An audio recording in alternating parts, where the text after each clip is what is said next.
Hello, everyone, and welcome to the Player Hater Gaming channel. My name is Brandon Ross. I am your host and game master for tonight's episode of Tales to Skytorn.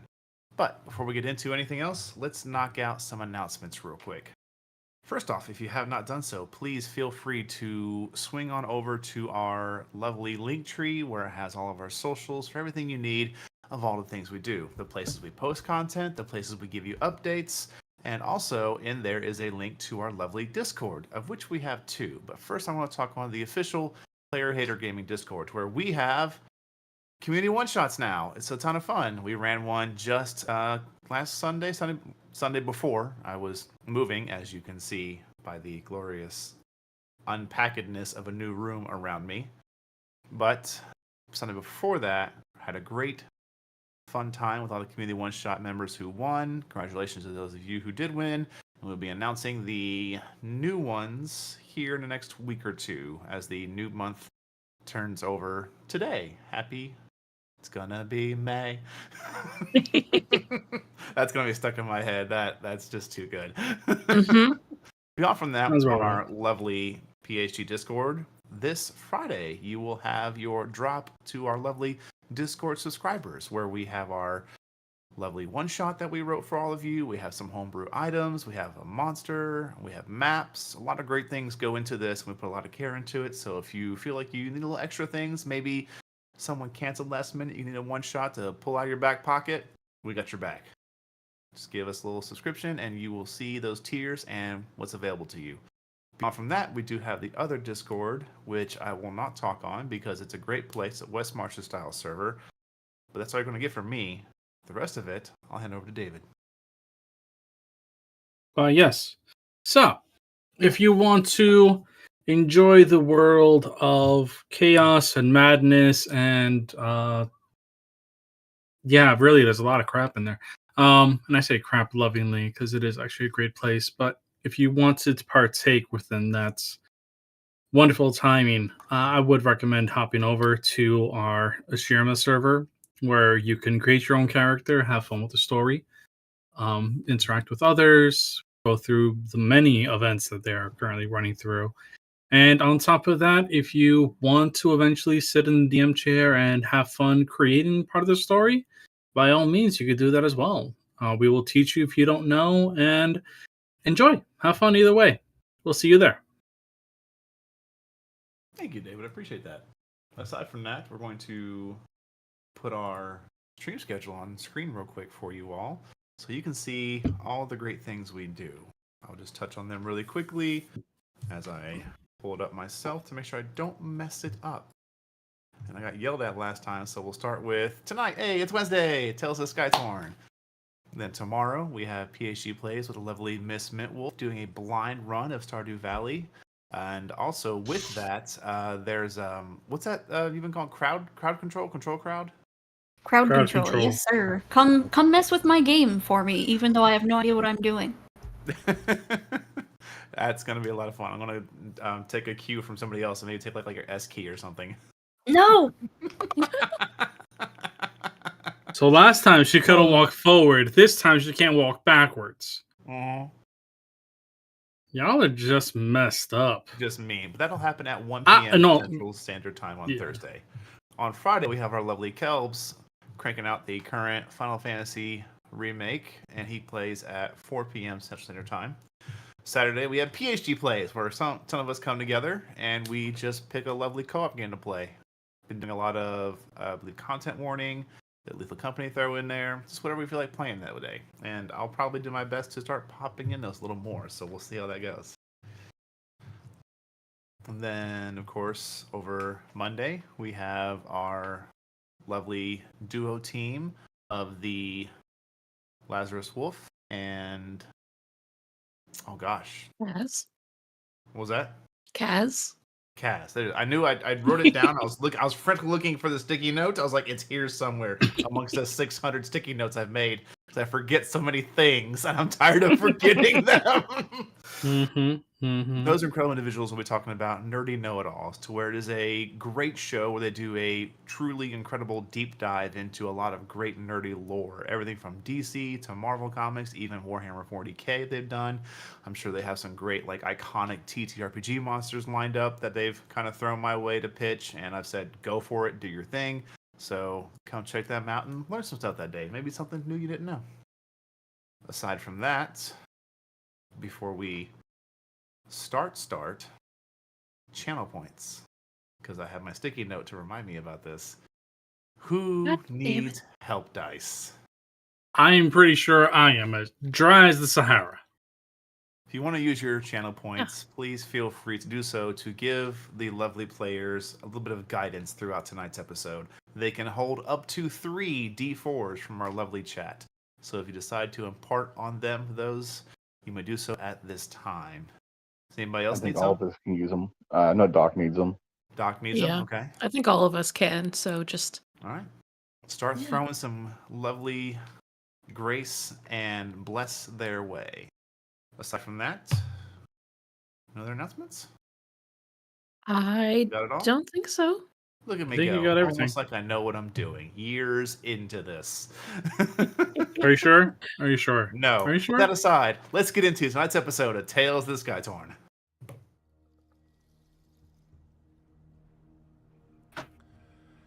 In the year 208 PT, a world once grounded by tradition and mystery was forever altered.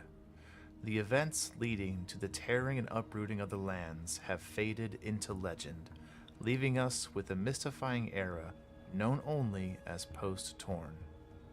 Player Hater Gaming welcomes you to the realm of Ulthana, where our journey takes us high above the clouds, into a realm of wonder and peril, a world composed of dozens of floating islands, each a unique culture unto itself, safe from the dangers lurking below. In this world of soaring islands and untold mysteries, danger lurks in every corner. Heroes and adventurers are born out of necessity, for the unknown has a way of finding its way into even the most tranquil of places. Meet our heroes who will shape the destiny of the Skytorn realm. Dracix, the unlikely but unyielding paladin, a beacon of virtue and strength. Red, the talented sorceress, wielding the elements with unmatched prowess. Eva, the warlock, possesses supernatural prowess, fueled by a pact of unknown origin and intent. Lovikazan, the indomitable barbarian, a force of nature and raw power. And lastly, the Doctor, the masterful wizard, unlocking the secrets of the arcane with every incantation. These 5 souls, each with their own path, will converge in a tale of adventure, wonder, and intrigue. Join them as they explore uncharted territories and uncover the secrets of this realm. Welcome to Tales of the Skytorn. And welcome back. On the last episode, we all tuned in and took witness as the party gathered supplies they could find, things they needed, and were making a plan to leave the island under the cover of dawn. And also, don't forget, thinking of plans to torture a DM. And thinking of plans to torture a DM. However, the night before they were going to depart, plans were put into action. Eva, not needing to sleep due to whatever eldritch powers have been granted to her from her patron, discovered that the roof was on fire and smoke was pouring into the building, quickly waking everybody through some quick thinking spellcraft and getting everybody awake fast enough. Everyone grabbed their things and began to basically haul ass out of the apothecary and out into the open fields. As luck would have it, they ran into a pair of cloud harvesters, to where they intimidated, bribed, intimidated, bribed. Intima bribed. Bribed. They bribed the two people and basically stole 4 horses. Well, paid for, but bribed, and rode those across the plains into town, making their way off the horse through mostly back alleyways, side streets, given the cunning knowledge of Red, the arcane sorceress, who was a bit of a bodyguard in a previous life with her arcane talents, and of course the once bard, now warlock knowledge of Miss Eva and her knowing the layouts of the roads. They quickly made their way to the docks, but not before encountering a familiar voice of one Captain Price, declaring death to those who had aided the individuals responsible for the warehouse murders. Condemning to death by hanging Lester Collins, Nicola Moscale, and one Slick Rick, whose name was not spoken aloud. The party watched in their hasted footwork to get to their new gained ship as these 3 individuals were dropped from the gallows. Not stopping in their stride, knowing things would be much more dire if they tried to face in such a situation. They made it to the star-crossed Entropy, the ship Drakix had acquired through a quick sleight of hand from the last time they encountered the Captain Price and his lieutenant at the Azure Dragon Gambling Hall. Through some illegal methods, he was able to get his proper name on the ship, get it stocked, and was already turned and ready to leave when they got there. Firing on all arcane runes, basically, they quickly took to the Cloud Ocean 2-3 hours after dawn. Now, Miss Red will be here shortly. She is just a little stuck in projects, but we will continue on without her for now. The rest of you, we are picking up directly after a sudden burst of wind had taken to the sails, unknowing where it came from. But the ship lurched forward with incredible speed. Zahn is just making sure that everybody is on the boat and that we are headed away from the island, and probably wondering, are we on the right ship? Did we get the right ship? Drakix, can you fly the ship? Drakix has, from the moment that they have practically gotten to the side of the ship, has, in essence, pushed and prodded everybody onto it, but really almost feels like he has tossed everybody on board. Even Eva, after she was done helping him untie the mooring ropes, just kind of like flew her onto the deck, pulled up the gangplank, and has just got everything running. So by the time that you have turned to go like, are we on the right ship? You don't really. We're already out of the. We're gone from the docks. We're already on the way. And for the moment that you actually see him, he looks completely focused and not really paying much attention to what the rest of you are doing. He is more focused on getting away.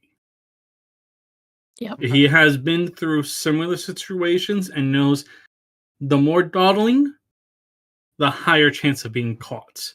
Mm-hmm. So in essence, he has pretty much put pedal to the metal, and we are gone. Okay. Damn. So probably all of you are not really having your footing yet. But also, he Just makes to sure. describe for those of you who have not been on a cloud ship recently, or ever, who knows? No, all of you have. Mhm. Cloud ship is very different from sky ship. Sky ships still exist. They're just, as per usual, incredibly rare and incredibly expensive, even in this world. Most things have tended to be a little easier to make, a little easier to maintain as the cloud ships, ships specifically made to adjust to the buoyancy of the cloud ocean. They still have to sail. They still rely on wind power for the most part. There is like a small like troll motors setting to where you can kind of go along, but you're not going to get anywhere fast. As far as the helm itself, it does have the traditional wheel that is there, but off to the side there is a lever that kind of indicates how much arcane power you're putting into the ship's ability to float and move forward. You can actually kind of lower it, which is a huge feature normally on shipping boats, where they'll actually lower the arcane output to bring it lower to the cloud ocean to where it's actually almost level or even dipping under and just over to bring in nets and so on and so forth. So basically you can just tell me, hey, we're at a high, medium, or low setting. Typically you would run medium. Yeah, I was going to say it's going to be medium. Yeah. And then Don't want once to look we, too suspicious going out of the harbor. Mm-hmm. Yep. I will probably say to the rest of the group, like, we should probably check that there's no stowaways on here. Considering if that is actually Pierce, then Price. Sorry, Price. Pierce out. Pierce or Price? Price. Price. Considering if Price is actually alive, he knows about the ship and knows that we probably got the deed and might have stood somebody on board or something. I'll take care of that. Keep an eye on Cassandra for me while I do it, please. Yes. Doc has Cassandra. Perfect. And Eva will go through the boat as much as she can access with Detect Magic active to make sure nobody's using magic to hide either. Okay. Son will go just with kind her. of randomly placed you all on the map because we're going to pull it on screen for our viewers. You can put yourselves wherever you see fit. I've just kind of thrown your tokens on there. Yes. Oh, Zon will help Eva. Okay. For now. And we'll show you the whole ship is accessible, but there is the not shown is the crawl under space of storage, which is like maybe 2-3 feet tall, 3 at like absolute max. It's literally just storage of the food, water, and things like that. Okay. Now there is other food and water stored throughout the ship, just because y'all got a lot, but for good reason. But going through it with Detect Magic and looking through things, there's no roll involved. The only magic you find is what you expect to find. Right. Kind of sense the runes on the outside, like, oh, that's intense. Let's get easy around those. The sunglasses. Yeah. Yeah. So we'll explore all the rooms. And Detect Magic will be good for 10 minutes. Okay. So, well, pretty thorough, I hope. Yeah. You feel confident there is nobody stowing away on this ship. All right. Alrighty.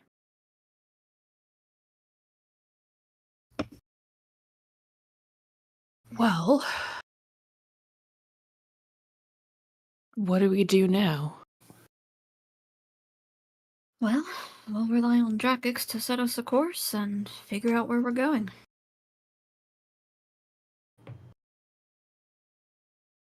It probably takes about an hour for Drac to finally feel comfortable in like this heightened state that he's in, just like kind of cool, like just drop, and he just blinks. He's just like, ocean, clouds, land, gone. Oh, okay, we did get away. Okay, and he's just like still turns around, like keeps an eye, hand still on the helm as he like looks around just to make sure there's like nothing coming by. Mm-hmm. Then just takes a slow deep breath. Doc would hand off Cassandra to Red and go up to Dragix and offer her to navigate for him. while he focuses on the entire ship. He's definitely going to take the help and probably pull out a map Do you of. hand him the navigator's kit that you bought and had placed on the Yes. ship? Okay. All right. Doc will look it over, and so, where do you think we should head off to? What would be the closest 3 islands to us? The closest 3.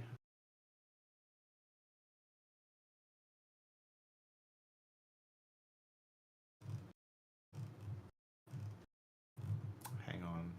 This setting has given me difficulty. That is decided. David has asked the question. We will now create chaos because we do not want to give him an answer. Just gonna move it myself because I can't assign permissions on the fly right now. So I'm Okay. just gonna dig into it. Cool. And we will get that sorted later. Yes.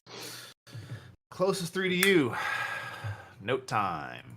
Notes.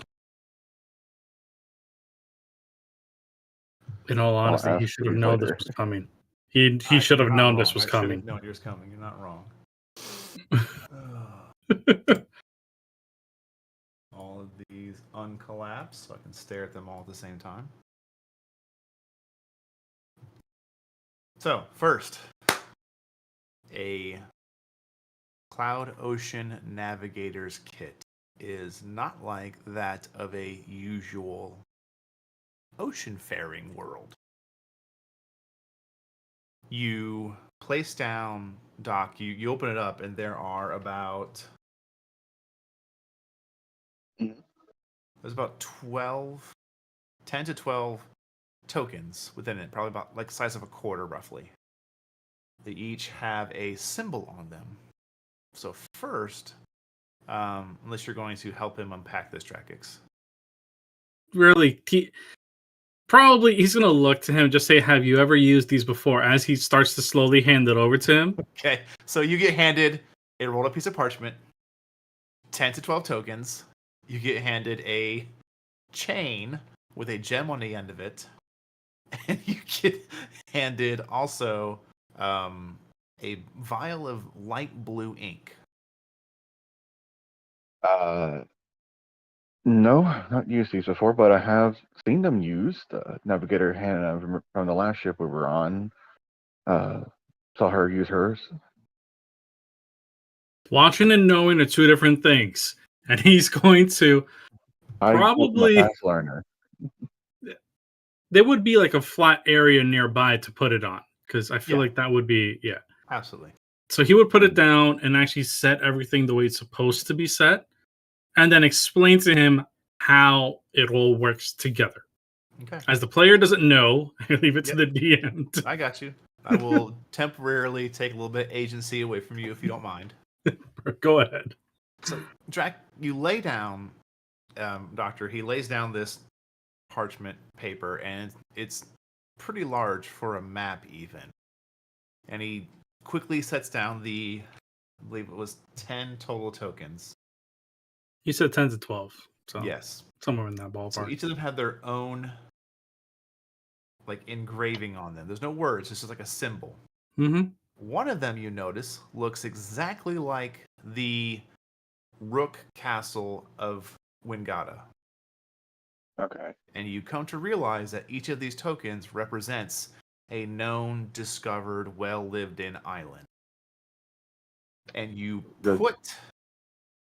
place one token. Drakix will put one in the middle on purpose because I feel like he's still a bit of a prankster in this moment. He puts it on the middle. No. At this moment in time, no. Okay. It's like if it was any other day, Okay. he might. It's today. He's still like. So he sets it down. He holds it with his claw and he says, "Watch, don't touch it." He lifts his claw, and that particular token perfectly centers itself on the map.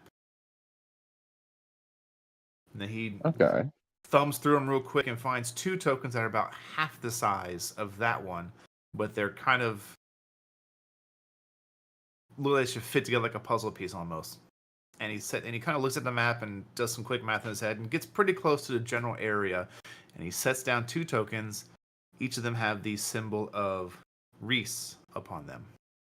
And they shift about 2, 3, 4 inches. He's pretty close, but it doesn't move. Because Drakix Go to knows anchor these 2 points. islands never move. They are Mhm. your constant navigational points. Then you bring out All right. one for Beacon Trove. You set it down, and it zips across the map and stays where it is. And if you stood here for about a day and stared at it, you could tell it's ever so slowly moving over the parchment. And with that, he sets out the rest of the tokens. And then he grabs the chain with a little gem on it. He holds it over it, and it begins to spin like this until it stops over a point. And Drakix moves his hand, and you are you get the word to chains purely up and down. And Drakix kind of looks at it and goes, and there we are. Pretty straightforward. Typically, it helps if you actually know where the stationary ones are, as that I would helps imagine a so. lot. That helps at least with knowing the best 2 or 3 points to go off of. I think I can get the concept pretty easily. Just take some practice using the tools. Mm-hmm. That's fair. So, Doc will go over and see which islands are the closest ones to them currently, other than Wingata. Well, you want me to rule that one out then? Yeah. Because it would have been a part Yes, of the please. answer, because it is, but I just want to make sure. Yeah, it's okay. It's not going to be Wingata. It's not going to be Reese. Yeah. So the closest is, and when I say closest, I mean relative to distance. It's not like it's 1 or 2 days away. Mm-hmm. Yeah. Closest, as far as where you are right now, is Loomshire. Next is an island called Vilantos. Vilantos. And then it is a bit of a tie between Beacon Trove and Hosbing.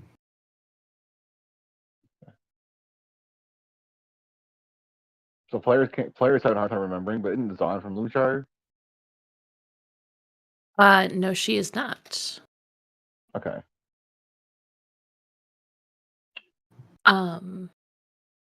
Can we take a unos moment pause while we get one of our players in?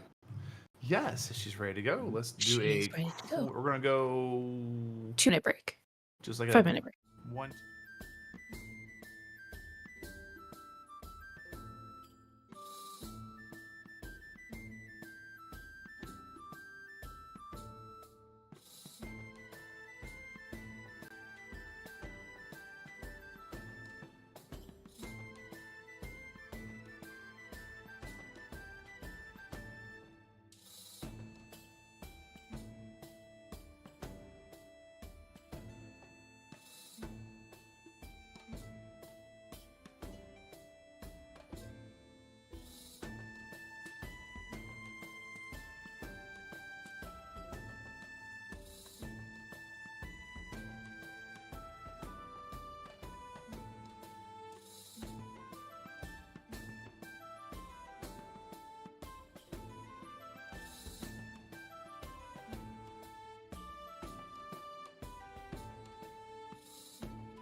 And then he everybody. said, Thanks for sorry. hanging out. Very funny. Thanks for hanging out during our quick little break there. Appreciate it. So then, we've searched the ship. We've checked out the new, well, not new, but new to the Doctor navigational methods upon the Cloud Ocean. Giving you your 3 islands. Doc will just look over to Drax and, here are the 3 that are closest to us. However, I don't know if we should go to any of these at this point. A little too close to Wingata, in case the fugitive warnings have gotten will spread there first, so we wouldn't be safe there for long. Jack, did you make it? Actually, no. You don't need to make an extra check. You just know. I would say you would know. And everybody else have a sense of this, but Trackix, you would have a deep understanding that each island, because they are so separated, they don't really broadcast their business to other places. You have to do some really heinous shit to get that far, like blow up a castle. Like I was going to say, like, crack an island like an egg. But, yeah, like break an island in half. Something like that will get you put on a map, for sure. Or at least crack a portion of an island almost off. Yeah. Yeah. But he's definitely gonna wave that comment of like we shouldn't go, and he's just like, no, it doesn't work like that. And then he also kind of like pats Doc on the shoulder. It's just like, this is your first time being wanted on an island. You'll learn the methods. It's less about the wanted aspect. It's more of the who is wanting us aspect. He has connections on other islands. And reminding of that, he's gonna go put his hand into the bag and pull out the top half of the body that he has. So you reach into the bag and I'm pulling it by its hair. You focus on the item that you want to come to your hand. Mm-hmm. Nothing comes. Just Bob. Not even Bob. Wait. He's gonna stick his hand in. Think of that. Not get anything. Pull his hand out. Think for a moment. Imagine Bob put his hand back in. Mm-hmm. Your hand wraps around a familiar cranium. Pulls it out. You get a hardly held together, unmoving skeleton. Puts Bob onto the wheel of the helm. And it pats him on the head. Pats him on the head just because. And then puts his hand back in and thinks about the body. You find nothing.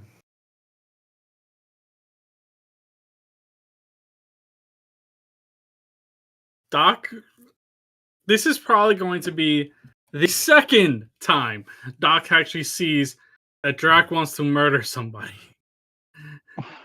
As he lifts his hand back out, just puts his claw up, just like 1 second, goes to the very back of the ship, not even 10 feet, right here, and then just screams towards Wangata, "You fucking dipshit! I'm going to fucking murder you 4 times over!" Is there nothing in the bag? No, there's things in the bag. There are things in the bag. Okay. You turn back, you just see Red holding Cassandra's ears. And she's looking at you for the first time, a little peeved. He's going to turn back around. He's going to blink a little bit. Okay, yeah, I'm so sorry. Sorry. You just see she says something, and even though you can't read lips, you're just like, she says earmuffs. He's just going to drop his head as he walks back towards Doc, grabs Bob, and just shoves him back into the bag. And then I'll be doing that remember, he did actually have sweets for Zahn. Yeah.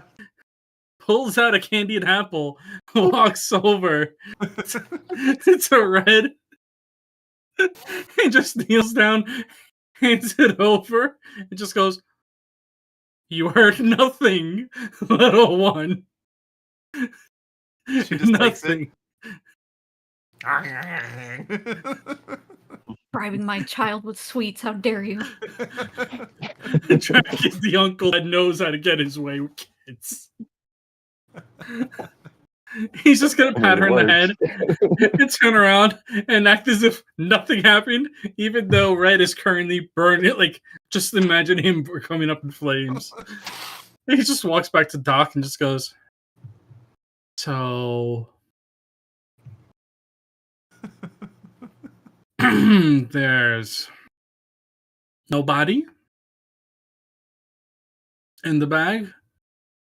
Well, that explains why it's walking around. Mm-hmm. Mm-hmm. Hmm. He's very powerfully underground. He has a lot of connections. I want to find a way to make his body turn into ash. That is what I want. I mean, I have a way of been working on a way to prevent the people from coming back to life. So maybe that can be useful to us as well in the future, but it's still experimental. We'll just use it on him. Experiment or not, we'll find out if it works. And if not, well, I'll get to have fun. I mean, I'll enjoy it. Oh, I will too. I'll take a strip for every person. Anyways, back to our destination. I don't quite know where we should go. We have a lot of we want to do, a lot we should do. Does Zahn hear this conversation as she's coming back up to the main deck? She probably heard the yelling too. Yeah. He's gonna go, you know what? Easy solution. He's gonna go look over to Red. I'm gonna need Cass for 1 second. And without actually really asking for permission, he's gonna gently lift her up onto his shoulder, bring her over to the table, as she still munches on the apple, and just goes, "So, little one, I want you to make a choice." And he's gonna point to the 3 islands. Pick one. There's 4. There's 4 options. Yeah, Those 2 are relatively yeah. close. Yeah, he's gonna say out of the 4, pick one. Why are you doing?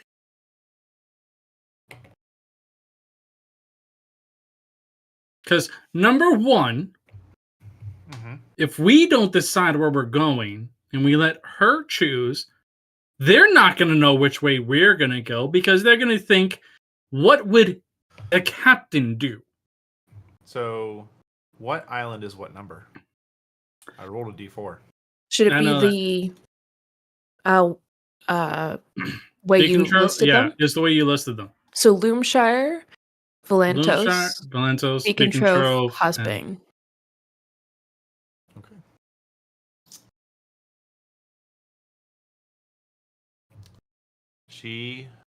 Who's around the map? Doc. Drac.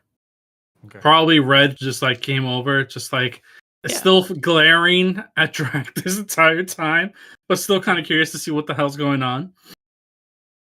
She could tell me otherwise. Points to an island. Mm-hmm. And her whole finger takes up, it's like she points with her hand, donk. Mm-hmm. And she pulls it away, and you look at it, and the token is that what looks to be a kind of like a depicted tree. And you can see there is what looks to be 2 or 3, I would call them kind of like curly cues, basically, signifying wind blowing through it. Would that be? I feel like that's either Loomshire or Beacon Trove. That is Hasbing, Okay. the land of the nomads. Okay. And he's gonna go, well, One of the few islands that through some arcane phenomenon still does have a semblance of weather. Particularly winter. so to the nomads then. This will be very, very interesting. Yes. There's a lot to think about on this trip before we go. He's gonna look over to Cass and just goes, earmuffs. Red just glares at you as she puts the And just to make everything even better, he just looks at Doc and just goes, yes, I will be planning to commit murder on a capital scale for a single body. I think we all are at this point, but that's beside the point. That is very We still true. have other missions we wanted to do. Yes. And no offense, Red, but yours is going to be the most time consuming, I believe.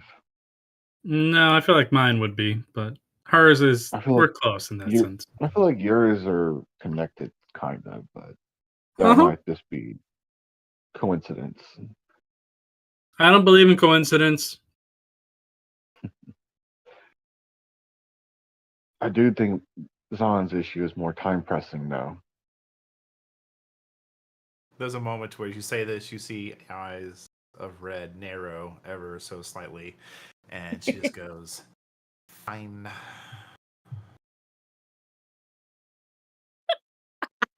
Sorry. Great Red acting. Yeah. Yep.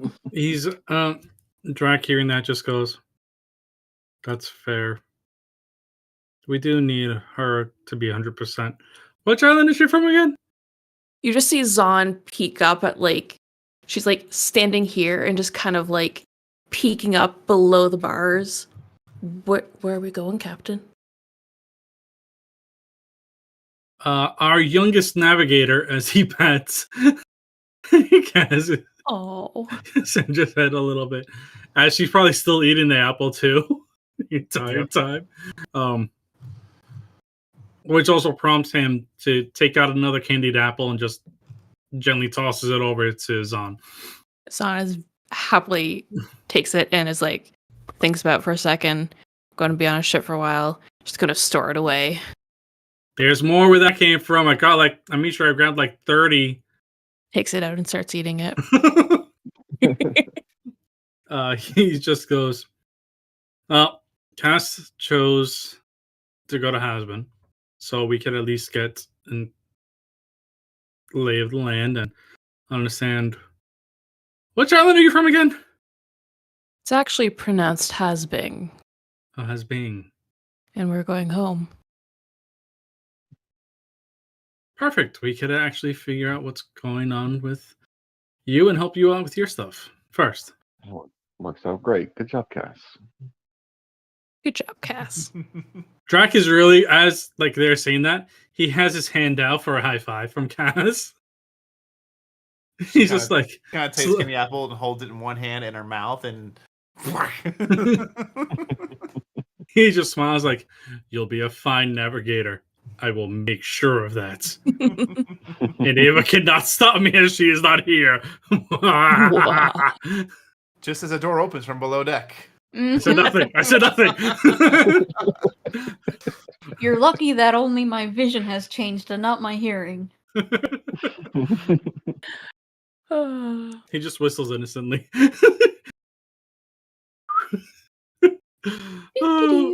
But she definitely can see the fact that she's eating a candied apple now too. But Drac would, knowing heading now, would start to actually turn to get us in the right direction. Okay. And probably as he's doing this, is also teaching Cass and Doctor like how to read the map in order to know how to maneuver and get to where they're going.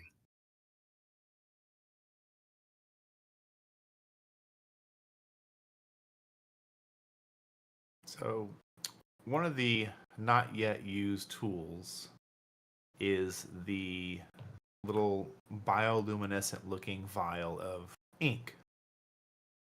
And Dr. Yu watches Drakix carefully unscrews the top, and with the very tip of his claw takes the tiniest little bead of it and sets it on the map just below where the gem points out where you are. And he leaves it there, and actually almost like as if the paper is hydrophobic, it just kind of sits there, not absorbing into the paper. As Drakix takes it and closes it very securely and hands it back to you, Doctor, and just says, "Be careful with this jar." And then Will do. there's a moment, and you, by the time this has all happened, you look down, you realize that the bead has actually shifted into a bit of a oblong oval, where there is a determinate, like, fat end and a determinate point. You can see it is carefully moving ever so slightly on the paper, pointing the direction the ship is moving. Okay. So this is like the waypoint that's actively moving. Yep. Drac just points out and he goes, "That's the ship." This, and he, as the player understands it now, you can correct me if I'm wrong. Mm-hmm. The bead is the actual representation of the ship and its path it's taking. Correct. Obviously, the larger end of the oval is the Mhm. back side of the ship. Then it does have a front side. The reason you're given a entire jar of it is because if anything happens to the map, if you pick it up, move it, shake it, the bead just rolls right off. Mm-hmm. Lost to the ship decks below. Unless he puts it back into the jar, yes. Unless you can find it fast enough, yes. I know, he would make sure of the fact that if he's doing that, the bead, like, he folds the map in half and just immediately straight into that jar. Nowhere else, unless of course some chaos happens. Yeah. But oh no, chaos happening Actually, here. I know. Chaos us. I have an idea for this. I can make little borders around the map. That way the beat could never leave the map. Yeah, it would work for the edges, but you'd be surprised, and you can't really use glass on the top, or else nothing would really work. Obviously. This is more of the edges to prevent things from sliding off. And it works as a way of making the map always straightened out, in a sense. Mm-hmm. That makes sense. Makes sense. Effectively, I'll make us a map table at some point. Oh, there's one inside of his room. He will probably take you down there at some point to see it, which is an actual proper map table with everything.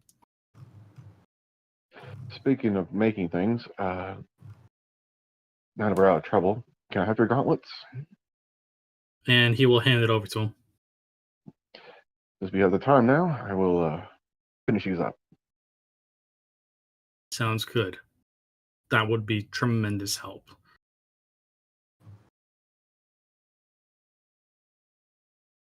Then he's going to look to Cass and Red and just be like, "So, do you want to know how to maneuver the ship?" Of course I do. We have a voice. Holy There's shit. a voice. Wasn't expecting that.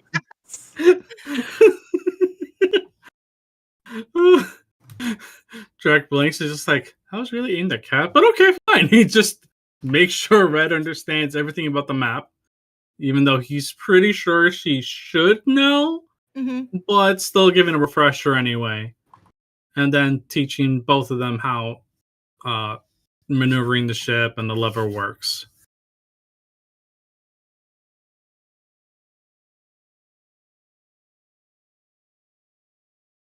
Besides that, I have no idea what else anybody else is doing, so have fun. That should be helpful in case you are Incapacitated. unavailable. Right. Probably. Taking a nap. Right. Taking a nap? Yeah. Okay. Very, very long nap. We're going to have to reinstate shifts again. Mm-hmm. Yes, we will. Well, I can at least assign Bob a mission on the ship, at least. Have him do some odd jobs, cleaning and those sorts while we're here. Right. He could also Mm. probably help keep an eye out, so to speak. So to speak. He can guard the ship while we're asleep as well. He can just shake his bones really hard to wake us up, if anything. Mm. do the Macarena or something. Just jiggle. If we're not careful, he could get, if someone else sees him aboard ship, get the reputation of being a ghost ship. Mm. I wouldn't Yep. disapprove of that. That would be kind of funny. Mm-hmm. Right. That's what I was thinking. And Well, Drac is away. currently already looking at the sails and the ship itself. It's like, how do I dismantle you while keeping you in one piece? Sounds like I can help in that manner. It was a joke, kind of, Oh. sort of. Let me figure out exactly how to Right. do it, and then we'll Yeah. talk. Well, Yeah. let me see. Let me get Bob real quick. Get him started. So what a day's early. He's still hovering over the wheel. He's Yeah. just Doc, there like this. Doc would just take the bag from you as your. Didn't you put it back in the bag? No, he didn't put him back in the bag. He's still. Okay. He's over the Hanging wheel. out. Then Doc will cast Animate Dead. Takes a minute. Cass just watches Bob wake up. Mm-hmm. Yep. And his orders are guard ship, clean ship, and alert us if anyone approaches ship. Okay. So, guard, clean, and alert. Mhm. Okay. And those will be altered as needed. Okay, so what is his current statement given? Clean, probably. Clean. Yeah, I think new ship He just might need a little bit of cleaning, drops organizing. his gear and walks over to where there's a nearby mop brush and just starts Mhm. sweeping. Uh-huh. Save us some time. With that, Doc will I'll go below deck and get a count of all our goods. Make sure everything you order is here, and maybe arrange the kitchen while I'm at it. I probably missed this part, but do we have like beds and stuff down there? Yes. Okay, good. Yes, you do. Perfect. Yes. Red would have stashed her pack with her all important urn. Ooh. That's the next thing. Who's going to stay where?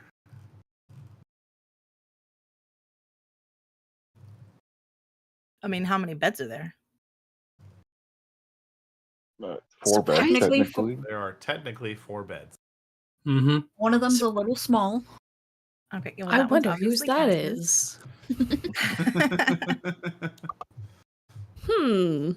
Pretty sure Red and Eve are going to share a bed. Mm-hmm. Don't know about Doc and Zahn. Yes. We'll find Yeah. out. Worst case, Doc sleeps in the couch. There are 2 couches too. You just Okay. put the couches together sandwich style, so he could have just put a thick blanket over it. That's Yeah. gonna be I me mean- when my mom visits. Oh, man.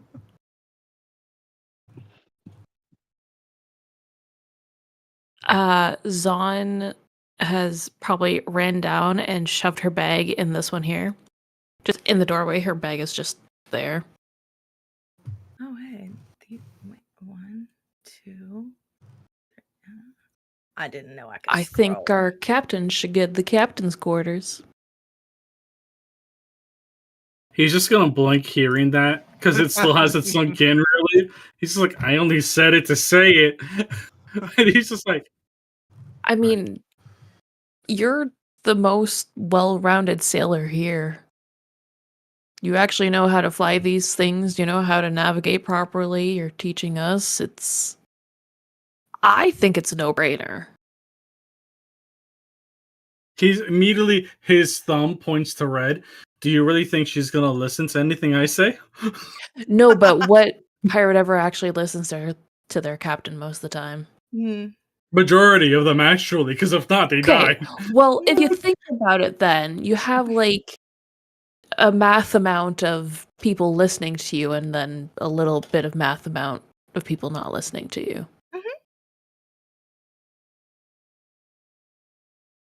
You know, that's fair. That is very fair. Plus, I do listen when you speak reason most of the time. It's just most of the things that come out of your mouth are not reason. But when it comes to ships, most of it is reason. True. And we trust you. He's just gonna turn back to the wheel and just be like, I have no idea how I feel about this. Zon just pats him on the back and goes down, eating her candied apple. He just mumbles underneath his breath, I'm so glad nobody heard what I said when we were getting up, like everything untied. Nobody heard it, I hope. Eva was probably the closest one and probably did hear him, but he's not registering that fact right now.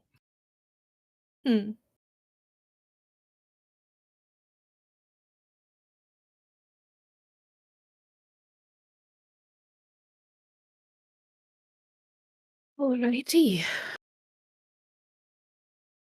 Well.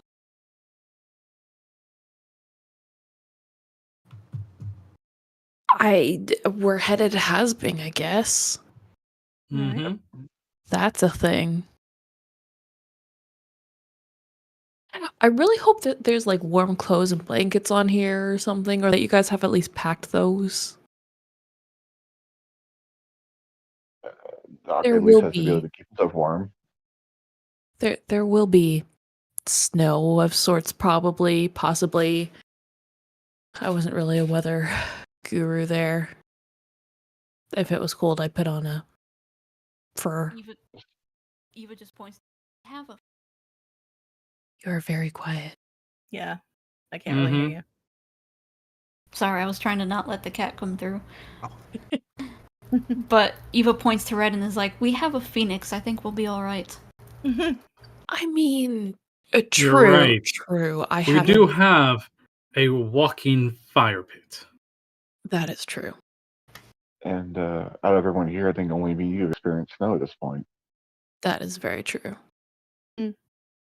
Well, Doc, you're going to experience it like it wasn't there because sometimes it can get fairly deep and like snow, like walk through 2 feet of snow kind of snow. But sometimes it's not. It depends on like the time of the islands, but it's weird. Doc, you've been... And he immediately just shuts up because he remembers child next to him. Let me not say thought that's coming through her head. Someone He just goes, narrows her looks, eyes. And that's where we're going. And Sure. Making sure we're still going in the right way. Yeah. So I think This goes it's below deck. below deck. Yeah, he's going down to get this. I imagine like all the stuff we got is just in storage. It's not been like stocked into the kitchen. So it has been stocked into the kitchen, but only Okay. because there's only so much space underneath the ship. Mm-hmm. You I guys guess that's got fair. quite a bit few. You guys got some stuff. Yeah. Yeah. So I don't think that they told Doc how much they got either, did they? Yeah, we did. You did? Okay. Yeah. Okay. All right. Gotta love He'll make sure all that's there, obviously. And then after that, It's there in the morning, everyone's had. Go fix some breakfast for everybody. Yeah. Effectively, Doc is taking the position of quartermaster and navigator. Drac is just taking every single position on the ship for now until he could get everybody trained in like the other positions, just so that he could just focus on helm. Smart. So it's going to be what? A week and a half to 2 weeks to get there, we think. Something Probably like say that. about a week and a half, if I'm correct. Okay. I'm waiting for the DM to acknowledge the distance that it's going to take us, the timing. Make a survival check. Dun, dun, dun. Can No, I no. assist? Oh. No. Dracix. Oh. Survival check. Do you have proficiency in survival? I have a goose egg. For this roll, you have proficiency. Ooh. Okay, so that's a +3. All Because right. it's ship survival. Somebody knows what's up. That's an 11. Yeah. An 11? Oh man. Looking at it, you're like, yeah, a week and a half, 2 weeks. You feel pretty confident about that. Just Okay. a reminder that we do follow the 10-day calendar here. Mm-hmm. Oh, that's right. Yeah. Hold on. Yeah. I'm gonna add that to my Coming up. world notes. So We follow the 15 to 10 20 'cause days. I love the way it looks. It's aesthetically pleasing on the Oh, calendar. 100%. Mhm. Yeah. So 30 15 to 30 20 days. So easy. Mm-hmm. The 10-day. So Right. 15 to 20 days. That's fine. That's bearable. Yeah. Get more Who's nuts. keeping a lookout during all this? Mm. Who's keeping a lookout? Eva would have come up from below to Dracix bribing her child and gone up the mast because of features. Yeah. Yes. All right. She's like the best lookout. Uh-huh. Right. Mm. Make a perception check, please. Oh, baby. Natural 20 for 22. Oh yeah. Jesus. Fuck yeah. You are looking out, Eva, and you see a plot of land just floating around with a small, little, very tiny, like 1.5 room shack built on it. Natural 20 nets you the fact you see somebody sitting on a chair on what little, like, 1 foot by 1 foot landmass that is available. It's not the shack. Of importance, is it in our path? It's in your current path, yes. I will send a message to Dracix to warn him of this impending islet. Collision. I don't even know if I can call it an island, an islet?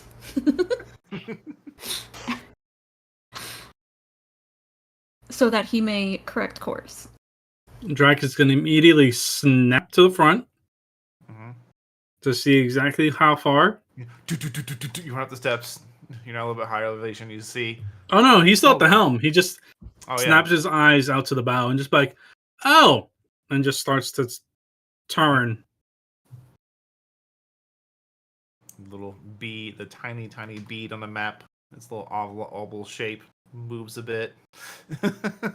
And he also slows down a little bit. Okay.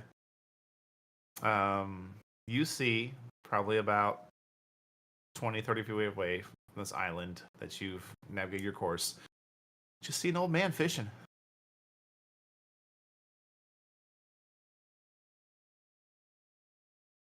Important.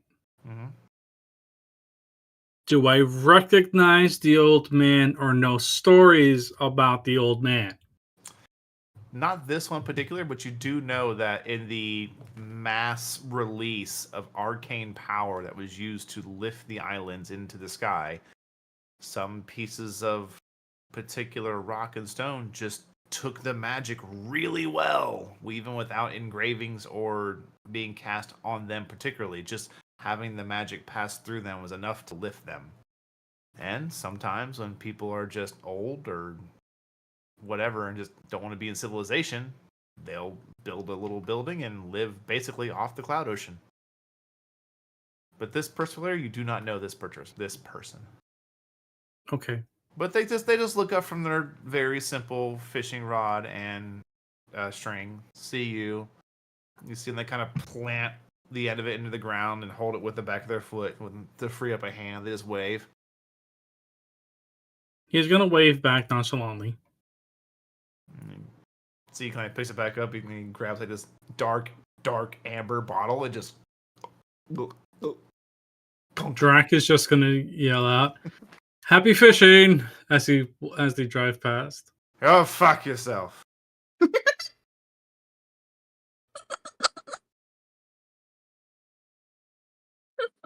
Drac is just gonna blink a couple of times. I hope a cloud strike takes your rod. Oh, God. And then just from this coil, and, please.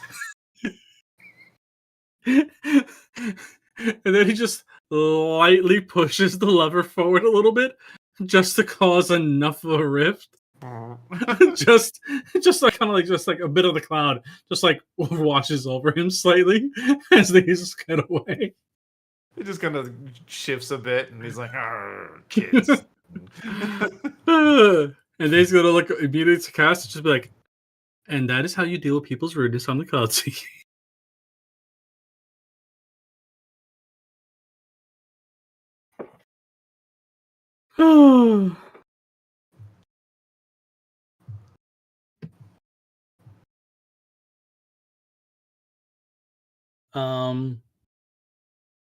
And then from there, how high would Eva be from Drax's position? That's a great question. I don't have the answer to. Oh, I know you didn't. I just wanted to mess with you by asking the question. Thanks. You're welcome. Well, for 100 feet front to back, I guess a third of that should be the main mast. Does that seem right to people? Mm-hmm. Yes. Any Yeah. boaters in here? Hi.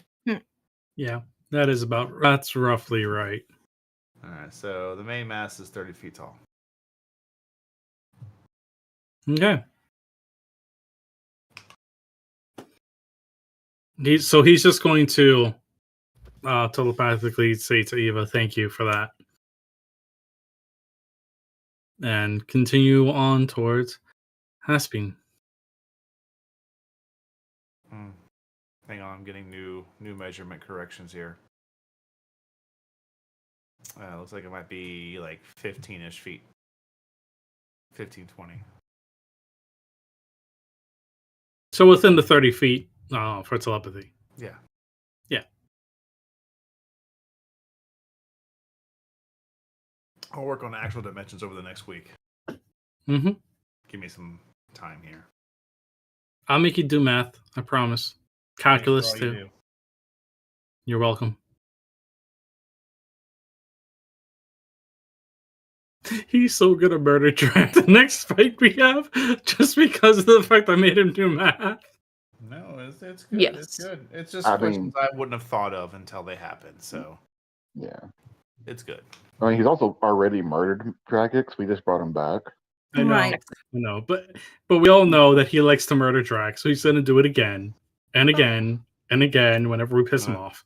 Focus on Every Zod. every DM has that punching bag at their table somewhere. Mm-hmm, mm-hmm. It's That is me true. next. Fine. Brandon was my punching bag in my old table. Mm-hmm. It's fine. I make good characters. Yes. Jeez. So you pass the old man eventually. Mm-hmm. Is there anything you guys want to do with the rest of your day? Breakfast is being made? Mm-hmm. That's right. So you know, is this actually like downtown for now? Yeah. Okay. other than making meals for everybody whenever it's mealtime, Doc would be working on the gauntlets to infuse them with vortex warp.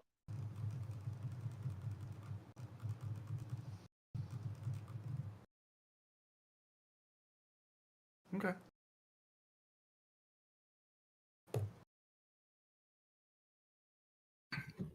Anybody else have anything?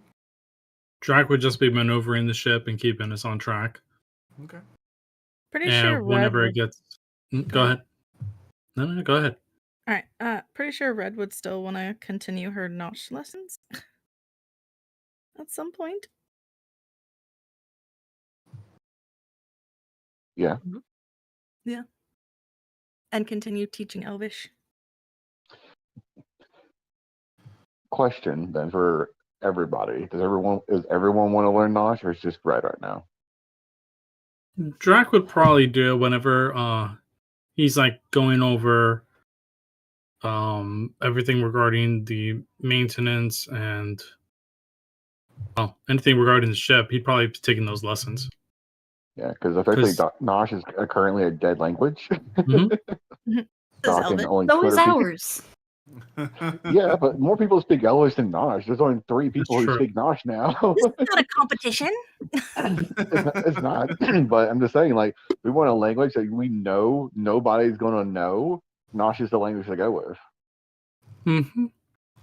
That's true. So I'm just throwing it out there for that reason. But I also think like can throw it in as like a entire ship lesson, including Cassidy, and teach everybody Nosh on the trip. Cassidy. Yeah. But yes. Cass. Cassandra. Cassandra. Yeah. Red would try and figure out what languages Zahn speaks. Okay. How are you gonna do that? Let's RP it out. Let's do this. Where are we Cool. sitting? What's happening? You all Okay. sit down to breakfast provided by the doctor. Yes. Drac would probably grab the food and take it back Okay. because of the fact that he wants to make sure they make good time. hmm I will If say, you need Bob to hold the helm, you can always tell me, and I'll tell him to hold the helm while you're doing something. Yeah, no, that's not going to happen because like anything pops up, you got to maneuver. So he's not doing. That's fair. He's not leaving that to the dead one. The one who doesn't care. Next thing you know, we just crashed into something, and then Bob rattles off an alarm yeah, just as Oh. everybody's just like being thrown. Speaking of which, his Bob's warning noise is a war cry of some sort. Uh-huh. So I'm good luck so with happy that happened. I have the perfect noise for this. Yes. You'll find out when it happens. Okay. All right. Great. Then, Great. not if Question. it happens, Yes. when it happens. Question for Rot. Mhm. How far does Bob see, and does he have dark vision? He has a skeleton cap lock, so he has 60 feet of dark vision. Okay. Just curious. Mhm. For reasons. Yeah, so he has the skeleton stat block, but his HP's increased because of my spells and because necromancy stuff, as well as his damage is increased as well too. Nice. Okay. All right. Just asking for reasons. No, I understand. Reasons. Yes, Well- reasons. Before we go to break, I'll set the scene real quick. Mm-hmm. All of you sit down to breakfast. I will say that 90% of the food consumed on a ship, unless you state you're fishing for something, is going to be primarily things that last a long time on ships, which are not pleasant. So you have dried fruits, dried meats, you have shelf-stable cheeses that can last the long trip. Knowing Drakix's knowledge on a ship, there would be some amount of fresh fruits and vegetables, but not a ton. Mm-hmm. There would also The dog will be probably go through those first. yeah, also be basically your bread is just hardtack. Yeah. You put some And water on it, it softens it up a little bit, you know. he knows all It the still may break a tooth, but and at there is least- a traditional bottle of hot sauce. Soak it in coffee. Only one for 20 days between No, six kidding. people? There is the equivalent of hot sauce because that is an old sailor's trick. Just put hot sauce on it. I mean, Doc has precipitation, so he can fetch True. infinite hot sauce. It could taste good. It's just horrible to chew. I have the Yeah. most important question. Yes. Mm. Did it include coffee or coffee of I any will kind? say it included regular coffee. Okay. That's fine. Oh. Drac probably jumps has off the ship. grabbed. I'll be honest. Because of where Drac usually sleeps and then the chaos, he probably just dumped everything in his bag of holding from the kitchen. So there is probably like about maybe. There's a good couple days worth. Yeah, I was about to say like at maximum a week I'll give you a week's worth. of coffee, of coffee. I'll give you a The week's coffee. worth. Okay. But all of you sit down to a lovely meal. And you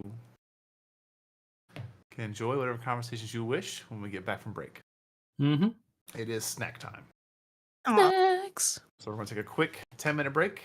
Come back at 7:56 Central Standard Time. And we'll see y'all then. Go get your own snacks because we're getting ours for sure.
And welcome back, everybody. Thank you for hanging out during our smack break. Yes, our smack break. Thank you for hanging out during our Only for snack Red. break. We hope you went and got your snacks, because I got my snacks, and they are currently working their way to my brain, so I can actually know how to speak English for once. Don't worry. Not working it's right now. okay. He still can even then. He forgot his I'm gonna be bounce today. quiet after I quickly just pass it off to my lovely table, as you are all sitting down to a lovely breakfast. Lovely. Take it away, table. So, Red, you were going to say something? Stop poking at me. So I share a language aside from common with everyone else here. Mhm. What languages do you speak? I speak a few. Well, common. It's Right. what I'm speaking right now. Obviously. And then she'll start speaking in Quarry, which nobody knows. Mm-hmm. And then she'll start. Gesundheit, bless you. The sun is gold, yes. I didn't say it this time. It wasn't to me. Yep.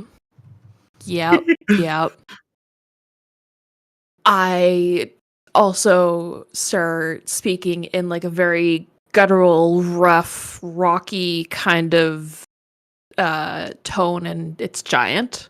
Mm-hmm. And then she starts speaking in, I don't know how to describe it, but infernal. Mm. Does anybody understand those? I don't think so.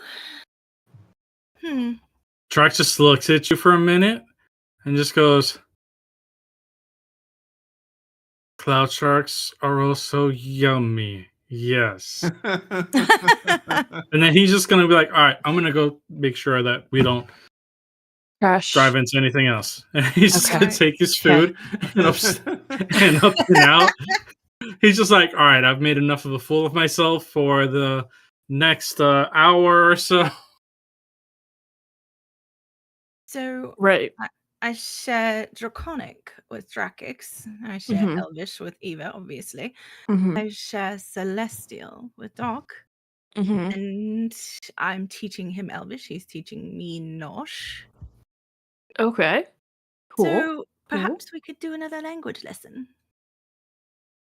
Oh. Right. What do you want to learn? I mean, to be honest, the giant or infernal is probably more common than quarry. So, Well, we're also heading to your home island, so quarry wouldn't be a bad idea. It could be true. useful, especially where most people wouldn't assume just by looking at us that we can speak quarry. Mm-hmm. True. So, if you would like to sit in on the Elvish lessons and you're willing to teach quarry to us, I think that would be a good idea. I mean, it wouldn't hurt to teach you at least a few phrases, such as kill them or take them prisoner or kill the one with the fire, that kind of thing. Yeah. Maybe enough where your family doesn't murder me. Yeah. You know, some conversational pieces probably as well. Yeah. I can do that. I can, basic things like how much is this? Where's the food? So, going between Zahn and Doc, you see Eva just kind of like pointing back and forth. Are you a thing now? Is that happening? I believe so. Yeah. I don't know that we've really defined it. It's just going with the flow and how things feel right now. Yeah. I mean, that's how we started. Right. So, Yeah, there's also that. My parents are alive. And I mean, as far as I know, hunting accidents happen, but they probably wouldn't know. But If yeah, they're half as strong as you, I doubt it. yeah. Oh, they're more than me. I learned from them. Yeah. Oh, but you'll really have to watch out for the older brother. He's the one who's probably gonna, yeah. Right. I'll keep that in mind. The thing you told me he's already taller than you. Yep. And my younger sister is, sneaky, and yeah. Any other defining features in case they come at us so we don't take their head off? Right. We all have like the generic stare. That doesn't Superpower, help. smoldering. It does not help at all. People with eyeballs that are open have the generic stare. Well, not necessarily. Okay. Well, I understand. I understand what you mean, Zahn, but others might not. no, okay. So I wish I had magic. My sister has magic. Okay. So none of them have it on them. I'm going to decide some of them have it on them.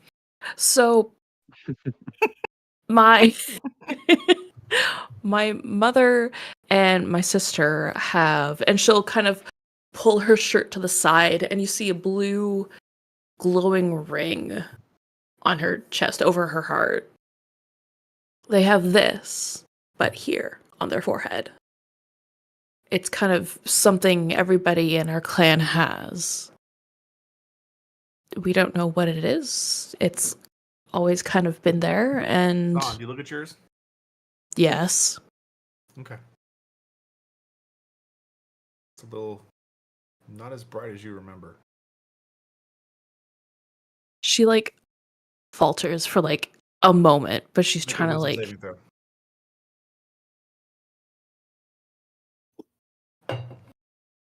and I have to check the other things.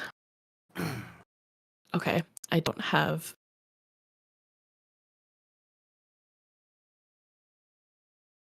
That is a natural 1. Wow. As you look at this mark, you realize that whatever strength you had truly is waning. And it's enough for whatever is going on, the struggle within your deepest cores, your defenses you try your best to keep up, falter in that moment. And you watch as the only thing in your vision is the ring right there. And it dims even further. And you feel more of your strength sapped away as your curse increases to the next level. Do we also notice this? You watch her stare at it. And you watch as it kind of like taking a light from 150 watts to 100 watts to 50. You watch as it goes from 100 to 50. You watch as there is a definitive, quick, just shift in the brightness of this ring. Probably good we're going to your place first. And so I said hers is a bit more time sensitive.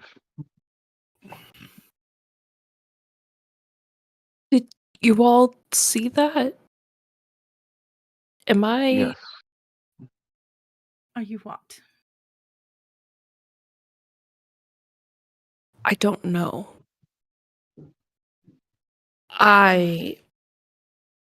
We have the ability to fix this, Zahn. We don't know that There's it's everything- gonna work. Well, we have everything we need. We have all the experience to do this. And we're going to your homeland where this would be the strongest place to do this. Plus, I'm sure your family has some sort of knowledge locked away somewhere about this, probably. Exactly. They. we're not one for keeping books. We travel, so we don't keep books with us because they're heavy. So we just everything's Word of in. mouth. I know, and we have people that keep records of that, but Mhm. There's a Which is way an to interesting keep point it. you bring up there, Levicasan, is that as you are, what's your mindset right now? panic. As you're in this panic, you're thinking, we don't write things down, we travel word of mouth. Instantly, your mind goes to somebody, an ostracized member of all the tribes. Someone who has been breathing a little too long, one would say. Mm. You don't know their name. They just know as basically they're given many mantles, many titles because they have no name. But it has been heard as, the one on the edges, he who lives in the lands beyond, things like that. And to put it in perspective for you, Levicasan, basically this individual lives in the center of your homeland. Mm-hmm. And winter for your land doesn't seem to follow typical patterns because this is not a typical place. Winter seems to rotate around the outer edges of the island in a clock-like fashion. Mm-hmm. So that's why your clan moves just ahead of it. Basically, you know to bring warm clothing because after about a week or two of cold clothing, it's like, well, time to move on. Yep. Yeah. Hoy. We've been in the furs for 2 weeks. Pack it up. It's too damn cold. Right. Okay. Well, yeah. I just need time to think. I think we can talk about this more later. I'll teach you quarry at some point. I just need some fresh air, I think. Right. Well, let me know when you'd like Elvish lessons. I will. And she'll kind of like look at Doc and then just walk out like, I just need a moment. And she'll just find an edge of the ship. Okay. I'll go to the front. You Think. go to the front of the ship, and as you're looking around, you can see it is just endless various types of cloud. There's the simple, like smooth, milky fog-looking clouds. There's the big puffy ones that make like natural things you gotta like navigate around. It's just it's certainly a sight you're unsure you would ever truly find solace in because you are so used to being ground on land or what you equate to land. Yeah. While your island is, the medium on the larger the medium end, it's still one that is mobile, so it still moves. Mm-hmm.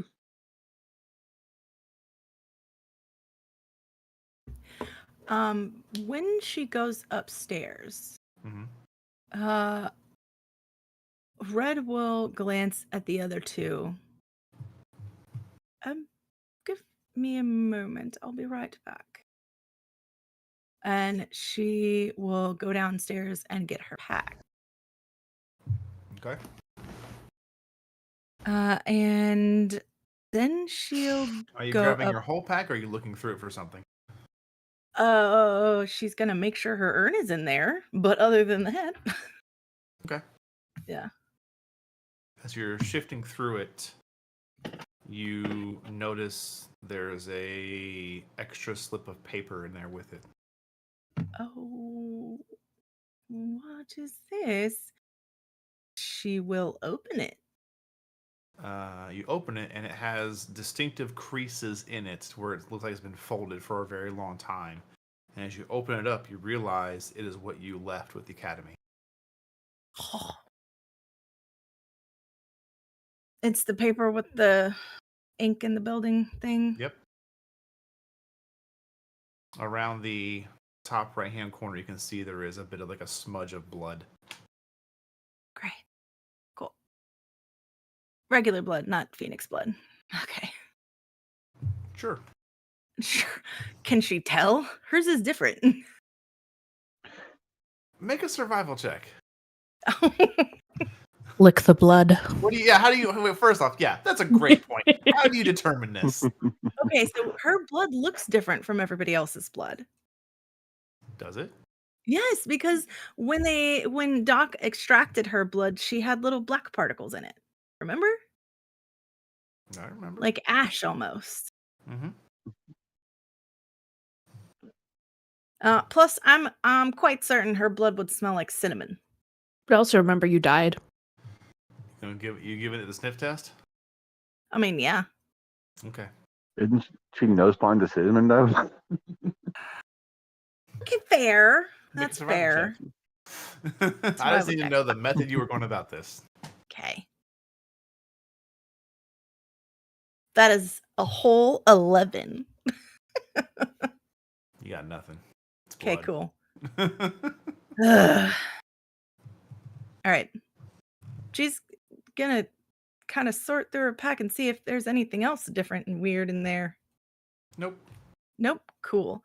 So she's gonna take her pack upstairs with everything in it, all the way upstairs, and go find Zahn. Okay.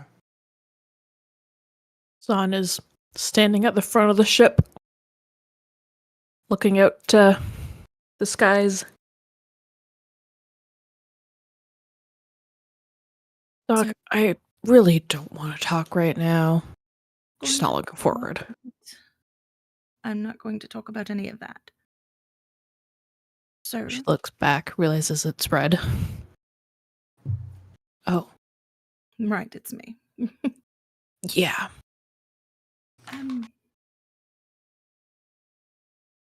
There was something a while back that helped comfort Eva.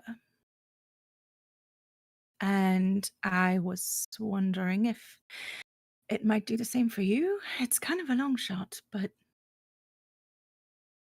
Mm-hmm. hold this. Be very, very careful with this, please, though. What is it? She will hand over the urn, and you know exactly what it looks like. Yes, I do. Yes. She'll gently grab it, yes. Okay. Make a wisdom saving throw.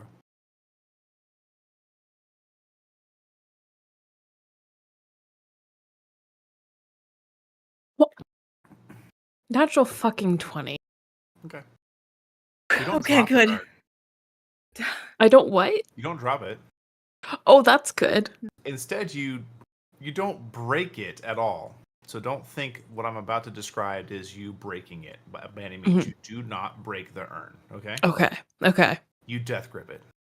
Yes. Red, you watch as every muscle in Zahn's body locks up instantly, and her eyes go blank.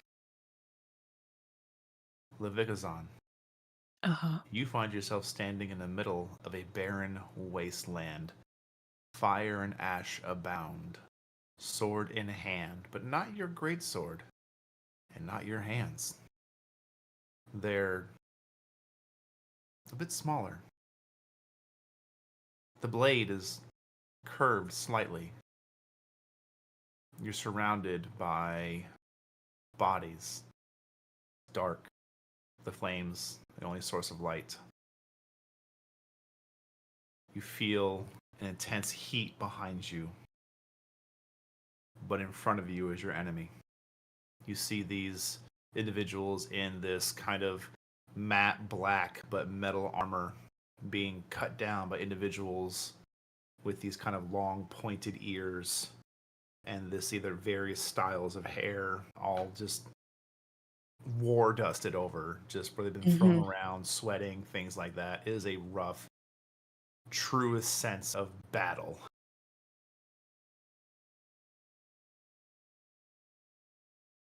She looks around very. One of these dark individuals runs up to you, wielding these strange, like hooked, almost like daggers. Like he's going to try and cut me down. Yeah.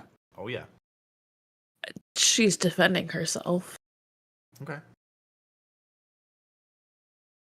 We have an action sequence here. We're just going to go D20 to D20. Ooh, yes. It's good, Roll good. D20. I'm so glad I got popcorn for this. That's a D12. Hold on. You know what? No. Also, We're not gonna We're lie, gonna use. the song that came up on my Spotify is perfect for this. Yes. Just the name alone, I'm gonna paste the link for you all to see. Please paste it. I want to listen to this as I roll. When you see the title, you're gonna laugh. Excuse me. I am also using Zon's actual dice here. Okay. Oh no. What do we got?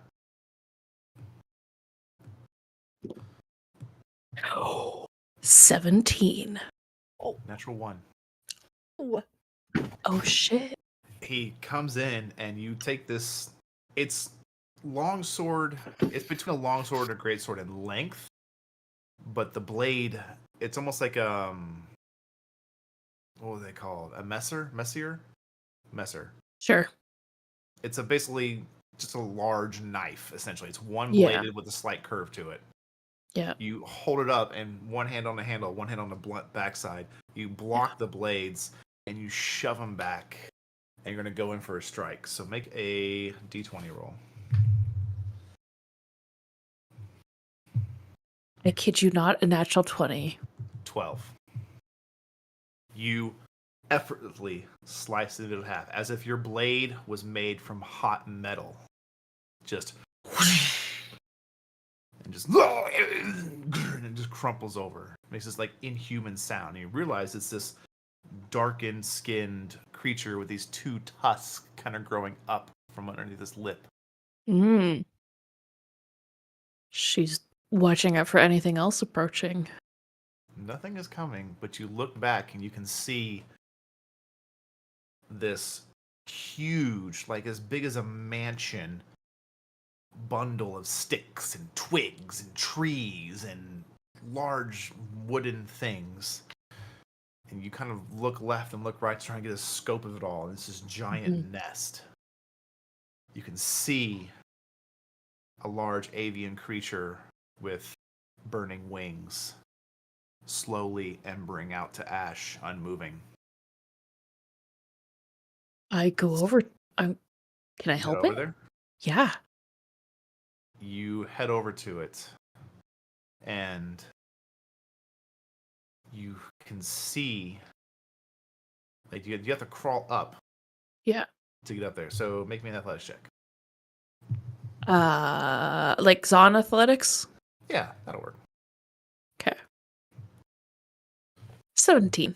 Yeah, easy enough. You crawl up quickly, and you get up there, and you can see there is this slowly burning out large avian creature.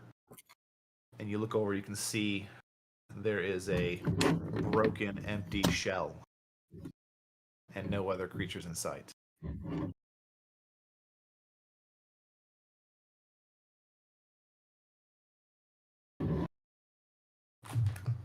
And she, knowing red as a phoenix, kind of knowing that kind of thing, seeing the brambles in her view. And she pick up the creature and bring it toward. It is too what? It is too large. Oh. Son, you secretly became a dwarf. You can see that there is basically, put in perspective, ballista bolts in this creature. They look like how it would be if you shot a regular bird with an arrow. Oof. Yeah. And you watch as the flames, in one last bright burn, completely flash paper the body. And they spiral upward. And they kind of arc unnaturally over, and they land in the egg. And the pieces of the egg come back together, piercing it together. And it fuses together. Oh shit. Would you reach out towards it? Would you try to make your way to what would you do? Does she recognize it as the egg but urn that she holds? Is it similar? It is not. It's just an egg. She'll grab it and run. Like run away from the danger. Right. Trying to As you save whatever reach it your is. hand towards it, Yeah. you can see on the back of your hand is a familiar light blue ring. And you come back to the ship. Are you all right? For you, Red, it was about 5 seconds. You spaced out there for a few seconds. Zon like almost drops it, but like clutches it to her chest. It's like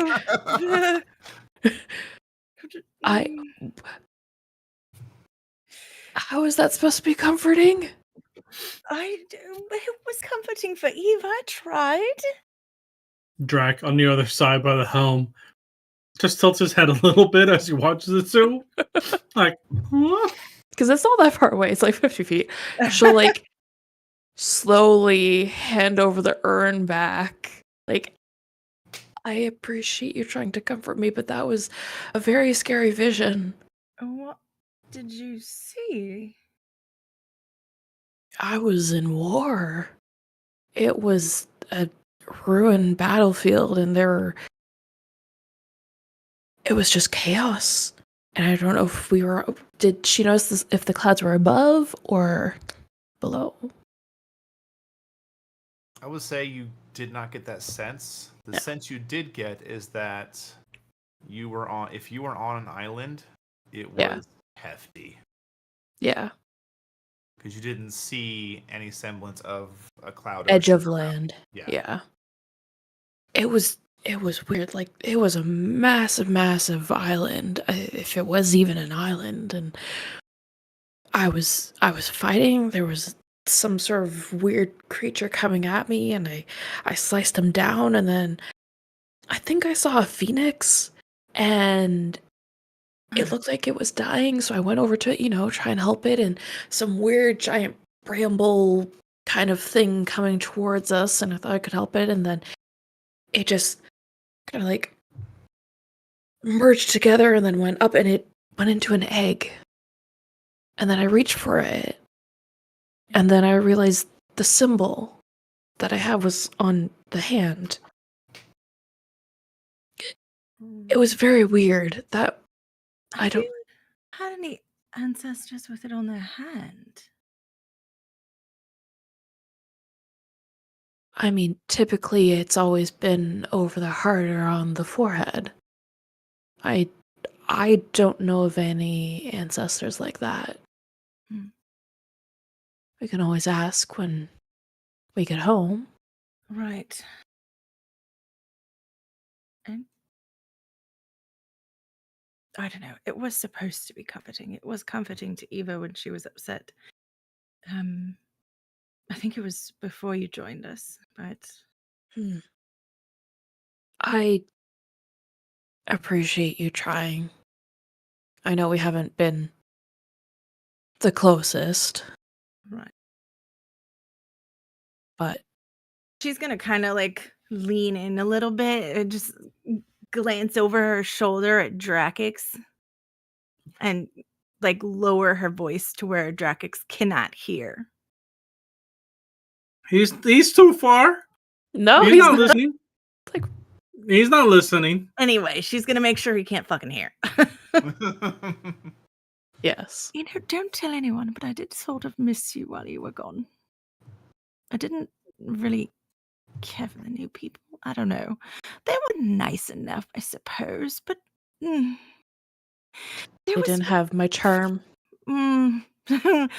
Right. There was no spark, no fire, no back and forth. No, they're not really chaos with us either. Right. No chaos. No, Yeah. I thrive on chaos. I thrive on someone who can verbally spar. And there was just none of that. I mean, not from those two. No. Did they tell you I almost killed them? I never met them. I think we missed each other in the, weird transferring of mind and body over I meant magic. Eva and Drakix. You saw No. the burnt footprints outside. Yeah. Yeah. What did you do to them? Scared them a little. I'm not surprised. Right. I'm really not surprised. No. Yeah. I straddled a man. That sounds lovely. It was not. No. Probably because it wasn't Doc. You shush. Well, not. That, no. No. We're not talking. Nope. Nope, we're not. Why Nope. not? Because I didn't expect to ever find that out here, especially out here. Right. I mean, there weren't plans at home, but we've always kind of, a tribe marries people from other tribes, and it's kind of always how it's been. But to find somebody out here is different and scary, but in a good way. Right. Sometimes that's how the best ones start. It's true. But anyway, if you tell anyone that I was really nice to you, I will deny it to the grave. yeah. But then they'll make fun of you, so maybe I will tell them, and then they'll just tease you about it, and so maybe I will tell them. They wouldn't believe you. Somebody would. I don't know about that. Challenge accepted. If you need anything, I'll be downstairs. And she takes her urn and turns around and walks away. Okay. Sure thing, friend. As you hold the urn, Red, Yeah. it feels a bit warmer. Curious. Da, da. Right? Oh, that's odd.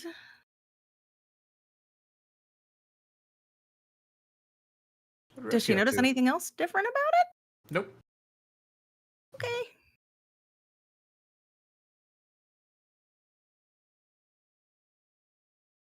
Zon's just gonna chill out up there. Okay. Probably play on her takelharpa for a bit. Okay.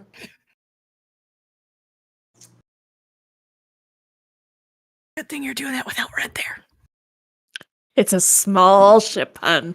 You can probably hear it. It's not a quiet instrument. Eva, what you up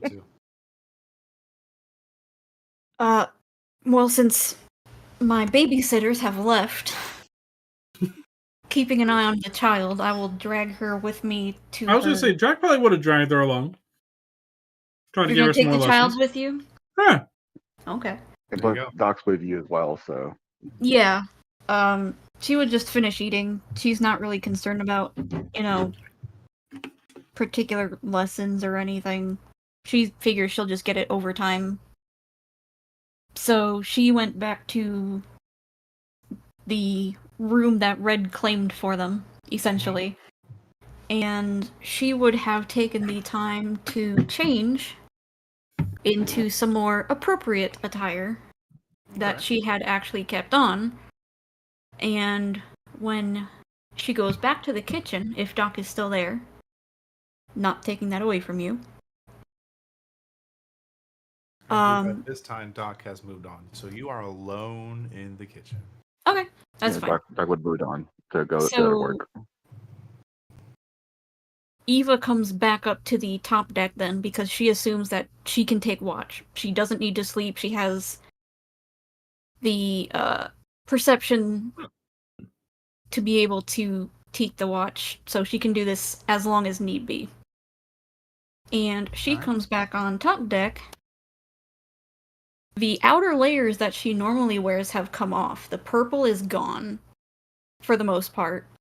And what you're left with is a hardened leather elven armor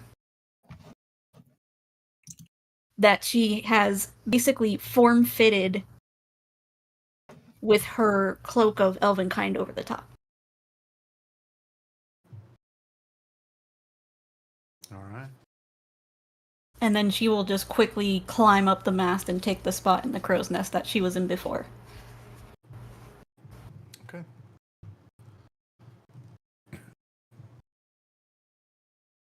Drakkix, as the captain of this ship and main person behind the helm, roll a d10.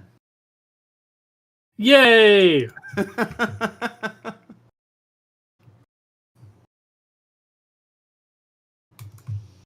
I don't know how I feel about this, but that's a 1. Oh no. Doing great, Captain. Doing great. Eva, before you're able to really make enough warning, because it is now coming, the unique challenge to Cloud Ocean sailing is that the storms come from underneath. So they're hard to predict. So without much warning, the ship is suddenly surrounded. It's still bright above you. There's no clouds above you. Mm-hmm. All the clouds beneath you have darkened, and you can hear thunder. It is someone basically just cranked the humidity up to about 100%, and then also the sound of thunder is beneath you, and it is a bit rocky sailing. So first of all, I need everyone to make a dexterity saving throw. Oh god. Do I still have danger sense? Because the thing only says It's the only your totem resistances. abilities. No, but Or your that's the totem. resist. Okay, Yeah. cool. No, you still have the base abilities. You're good. Thank you. Drac would have been holding on to Cass this entire time. Okay. So his tail is currently wrapped around her to act like as a rope. You better not fall the fuck off then. No. He's got wings. Yeah, I have wings. I can fly. He's one of the better people for Cass to be with. True. True. I got a 17. Okay. Levikazan. Natural 20 for 23. Nice. Eva. 19. Nice. Fred. 18. Doctor. What was that? 10. 10. Ooh. Mm-hmm. Ooh. Unfortunately, 9 Doctor, plus 1. you hit the deck. You are shaken off your feet and you hit the ground hard. You take no damage, but your pride's hurt because you realize nobody else fell. Well, no. Oh, He's actually below. Below deck. He's below deck. None of us above know that he fell. None of you know. His pride is just slightly bruised. I'm just annoyed because I was in the middle of enchanting the gauntlets. You were. No one falls as the ship is like just lurched a hard left to right from this quick like updraft of lightning and moisture, humidity, the rain below, which you don't know what's happening below you. Well, some of you do, but some of us now know what happens. you now know what happens. Yeah.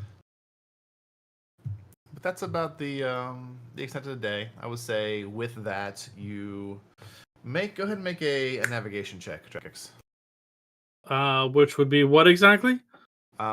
We would go with basically you're making a tool check with your navigation vehicle, your ship. So you're proficient with that. We know that. Uh-huh. But basically your intelligence and wisdom are the same modifier, correct? Yes. So roll a d20, add your proficiency bonus. Hey, Goosek. All right. Do we really trust Drakkix to sail How this ship? dare you? Damn. How dare you? Zon thinks you're fine. She understands it, but... Well, that's a 16. 16? Okay, you don't lose any time. Fine. See? We're fine. Good. It's all good. So unless anybody has anything they want to accomplish, we will close out the first day. How good is she playing the Tegel harpa?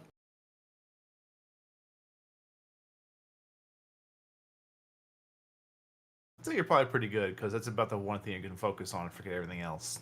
That is true. That's true. How good is Cass taking the ship lessons?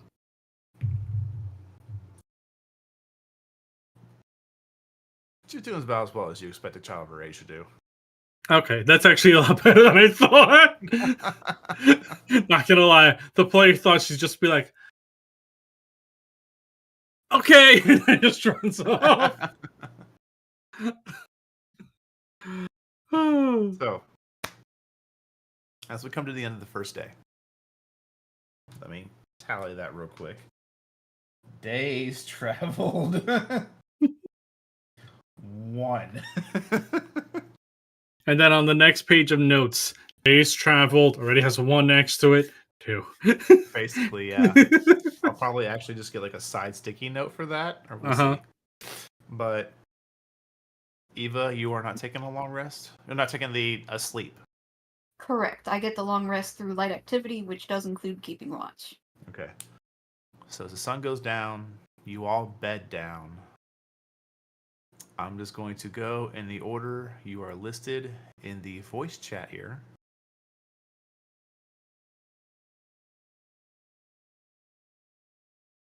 Drakix. For you, throughout your rest, and there'll be a bit of a back and forth time jump here, but at the end of your long rest, something within you has stirred, and you just feel a bit heartier. And what was the item you took? The Ring of Protection. Okay. You wake up with the ring gripped in your hand. And it is... You open it and you look at it. You realize it's magical. But you also realize that upon it, on the inlet of the inside carving, is 6 letters.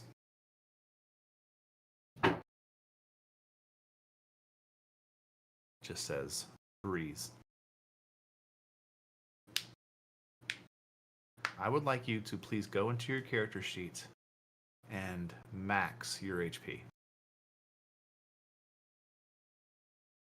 What do you mean by max my HP? That means whatever your hit dice is for leveling up, max it for every single level, and then add your Constitution modifier. So Paladins are D10. How many levels of Paladin are you? 6. So 60. How many levels of whatever are you? 1 level rogue. D8. I believe so. So we're at 68. What's your Constitution modifier? 2, so that's 14. So 68 and 14. 82.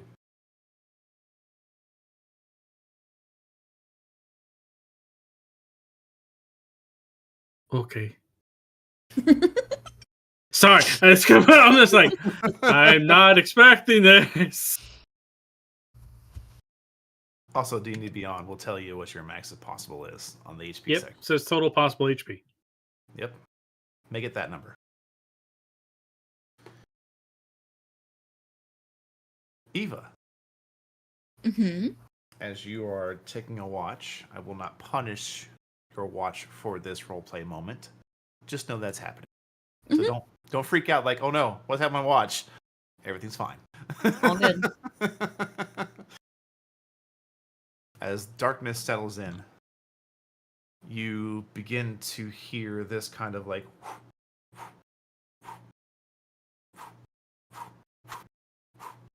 sound, like someone's like swinging something on a small chain. About time you showed up. Well, I had to deal with some things, you know. It's all right. And you look over, you can see the familiar form of a goblin that you know is not a goblin. She It's just the won't. form they choose to take. She won't even really turn to him to face him entirely. Mm-hmm. Just kind of give him the half turn. Your magic is a tool to an end. Take it back now, or I will come at you with it when this is all said and done. You have threatened my child, and that is trespass that I cannot allow. Well, I know you'd be angry about some things, but you know, you mortals are hilarious. You get one little sense of the worlds around you, and you think you can trespass on greater, farther knowledge. Do you believe you know everything there is to know? I don't need to. I only need to know enough. Would you want to know more? And he's kind of taking this. It's like a pendant or something. He's just swinging it back and forth. As I said, you are a tool, a means to an end. So that's on you. Do I need my tool to complete my job for you? I need you. Then that's up to you. Do you And he bequeath me your... tosses you the item. Okay. Do you catch it? She'll try. She's not very dexterous. No. It's second nature. You don't know how you could catch it so properly, but you grab it. And it is this almost like darkened, burnt silver medallion on this simple chain. And within it, there is just this small, I wouldn't even call it an opal. It's a stone just devoid of light. Mm-hmm. And you feel this pulse around you as that familiar form of dread you just feel it right under your skin. Not in a bad way, but you've never sensed it like this before. When you summoned it, it was definitely helpful and it gave you a good defensive boost, but something about this, it just feels like a skin now.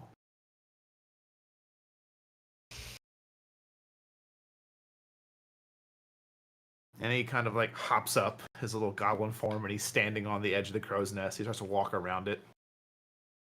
Just because I love mortals. Love the way your minds work. Love the arrogance you have. It's the best. And I know sometimes you gotta satiate the arrogance. You gotta that little brain inside there. It's gotta get a little itch scratched. I couldn't do anything about those nice halflings. Someone was coming for you. Save the kid. I knew if I didn't, he'd be gone. You're right about that, at least. What did you do to her mind? Why doesn't she remember? Well, I didn't think you'd want her remembering an absolute massacre of 2 halflings at the hands of some creatures that were just not nice. I can put them back in if you want. He like holds his hand up, ready to snap his fingers. I can put them back in if you want.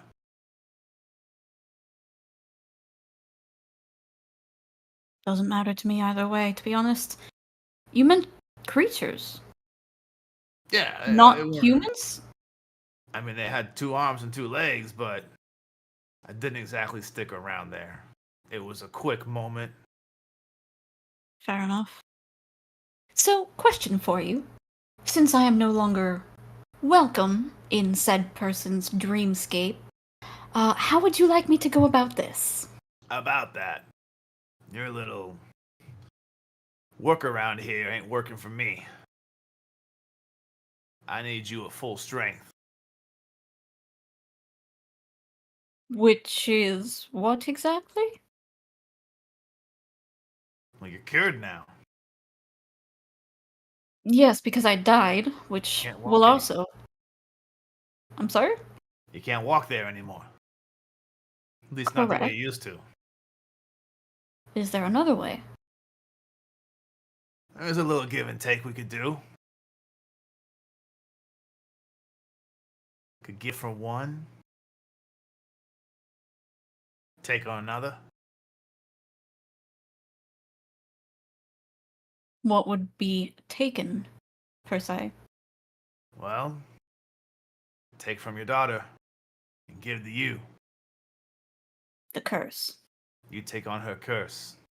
But this one be a bit more, as we say, in your words, permanent. Done. All right.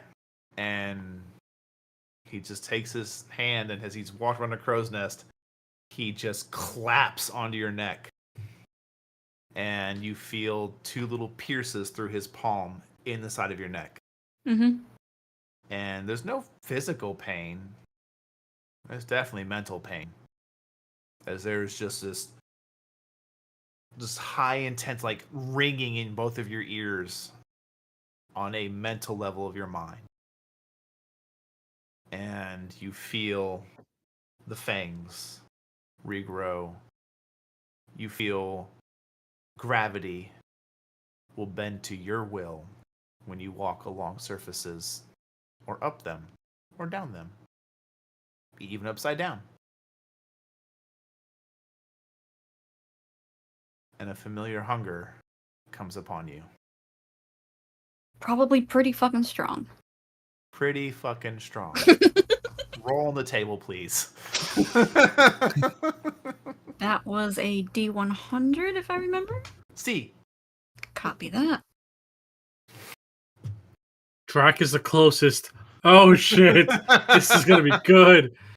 Yeah.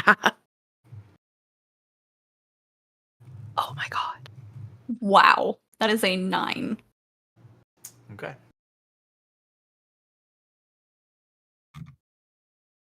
Time to get the other character sheet. I won't be that rude. Oh, come on. Do it. You want to. Do it. Just do it. It's fine. Not It's the fine. Drakics. It's fine. Do it. It's fine. Okay. Oh no. Drakics. I'm going to ask you a question. And I want you to understand what this question is, okay? Mm-hmm. Who is Captain Breeze?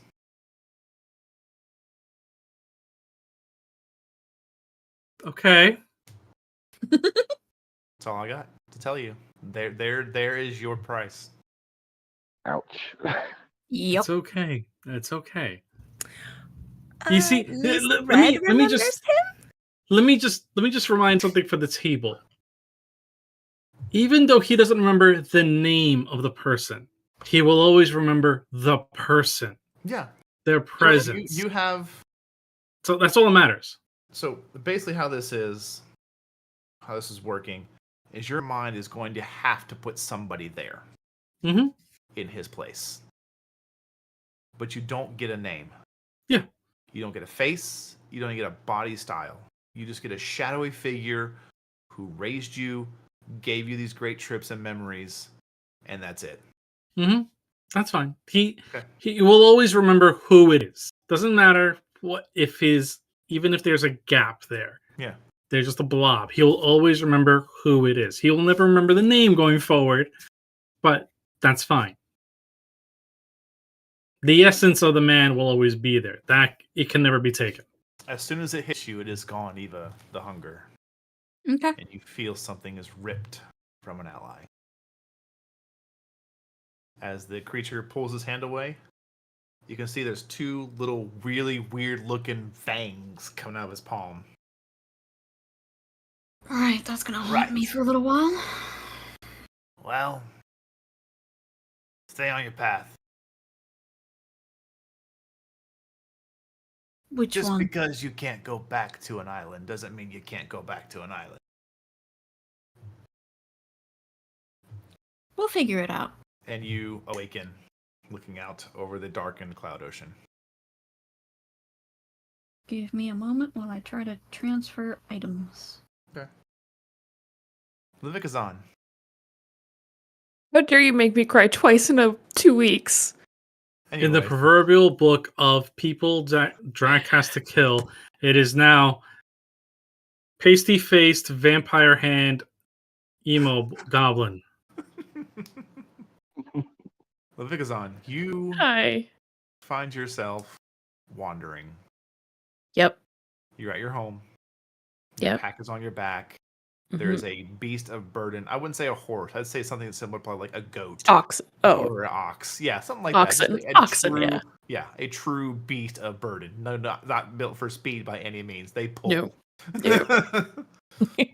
And you're just walking. Just poof, poof, poof, poof. A voice comes out. No, go ahead. No. I'm just saying she's kind of, looking around, happy to be home. It's familiar territory. She's comfortable.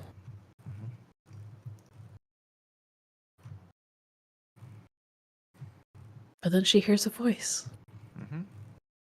Don't mind me as I scroll to make sure I get this name correct. Oh. Hear the voice. I hope I say this right. Ojur, Yes. your brother. So turn and look around. You see him. He's to your right. He's carrying stuff just like you. Yeah. Sister. Yes. Sister. And he's just like poking his What? shoulder. Because he's one of the few What? people bigger Oh, than yeah. you. Yeah. What? Sister. Start tired? poking him back. Start poking him back. Tired yet? No, Getting are tired you? Yet? Getting No. tired yet? No. Hey, What? think you're ready? It's next year. I mean, I don't know. I mean, You gotta leave the island. I Just know. poking you again. She'll like punch him in the side. No. Okay, there. Earned that. He Yeah. stretches and you just hear like pop back into place. Yeah, that's what I thought. No, I don't know. I mean, I'm nervous, but I'm ready. I can do this. Dad thinks I'm Everyone's ready. done it. Yeah, everyone did it. Yeah. So, got something for you.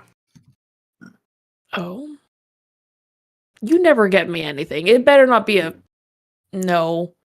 No, it's an actual gift this time. Okay. Leaving in a year, so you're going to need some practice with it. I guess. And he takes his belt off. This thick belt with this absolute fuck off metal crest in the middle of it. That's Mhm. just this. It's basically, it's a bear's head depicted with a wolf's inside of it, and then oddly enough, a rabbit inside of that. It's the three crests of your biggest families. Yep. Hands it to you. No. Take it. You sure? Yeah. I've got this. And he grabs a familiar on one end, a hammer, on the other end, an axe head, adorned with glowing blue runes. I've got this now. Take it. Give it back Okay. when you return. Deal. Deal. I'm gonna have to wash it though. It stinks like you. He just pushes you off and you wake up. It's like, what the heck? And this horrible stench comes over your room. Like, oh. Poor Doc. As you have a belt tied around your waist. Your brother's belt.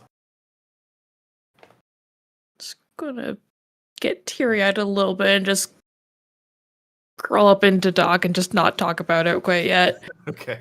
It's like, nope, we're not doing emotions yet. Yeah. Red. Yes. You knew it was coming. Oh, I did. Yep.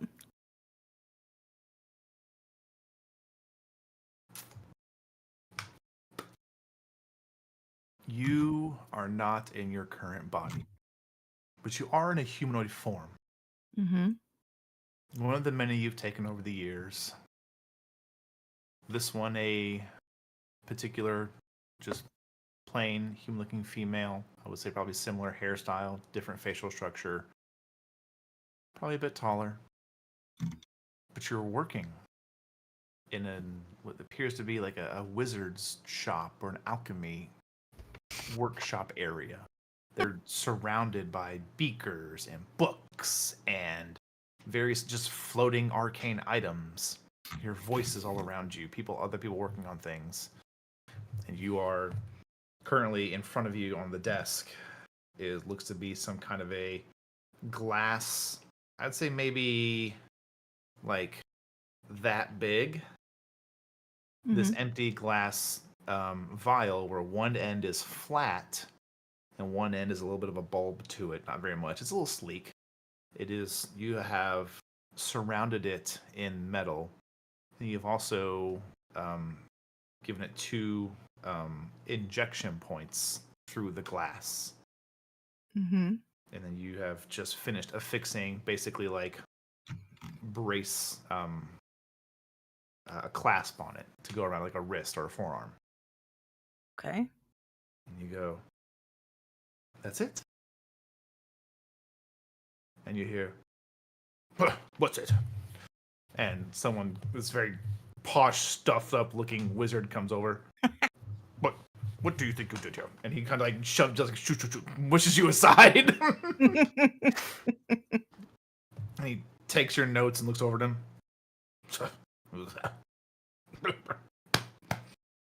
Yes. Your kind always did have a problem keeping up with the rest of us on spell slots. Right. Do you believe it'll work for you? I do. Oh, such confidence. Good. Go on. Show me. Oh. So she affixes it on her wrist? Okay, roll D4. Oh, okay.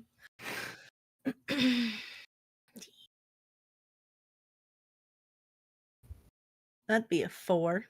You immediately take 4 points of piercing damage as you watch as the vial in the middle fills up with your own blood. Oh.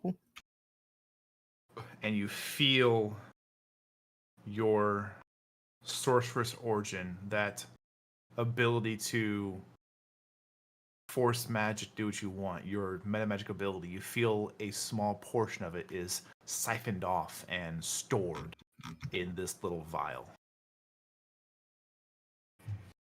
to be called upon at a later time. Okay. Nice. I like it. Well, He kind of hastily grabs your wrist and looks it over. Yes. Ooh, the rune work is nice. Did you do the rune work too? He's like, just like you're like this, like getting manipulated around as he's looking it over. she kind of has this like long suffering expression, I would imagine, having put up with this for a long time. Oh yeah, you've been studying here for a minute. You know this individual very well. Right. Well, does it meet with your satisfaction then? Yes, of course. Well, ye who makes it gets to keep it. Sign and publish your papers. And he just like lets you go. Right. Okay. And you wake up the next morning with this device affixed to your wrist. I'll get you the stats later, but the rundown version is that you can sacrifice a bit of damage to place sorcery points into this device to be called upon at a moment's notice. Do the sorcery points ever expire? I have to double check the device, but I don't believe so. I believe I just put a cap on it. How many can hold. Oh, yes.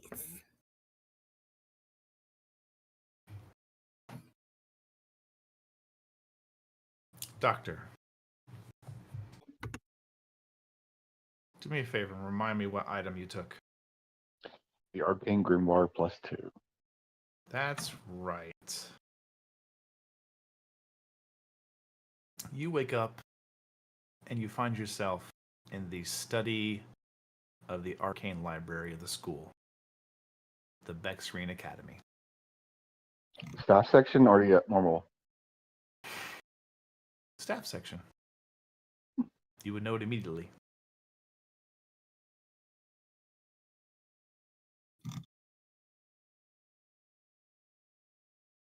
Am I currently doing any kind of research? Any books in front of me? There are books in front of you, but the words are difficult to read. Mm-hmm. He would look around to see who else is in the room with him. There's nobody here.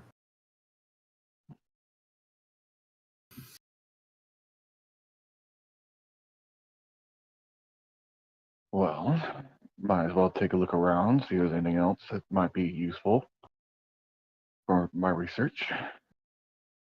All right. Do you stand up? Yeah, Doc will stand up.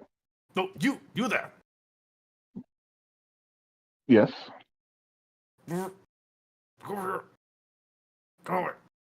Over here. Doc will go over. Make a perception check.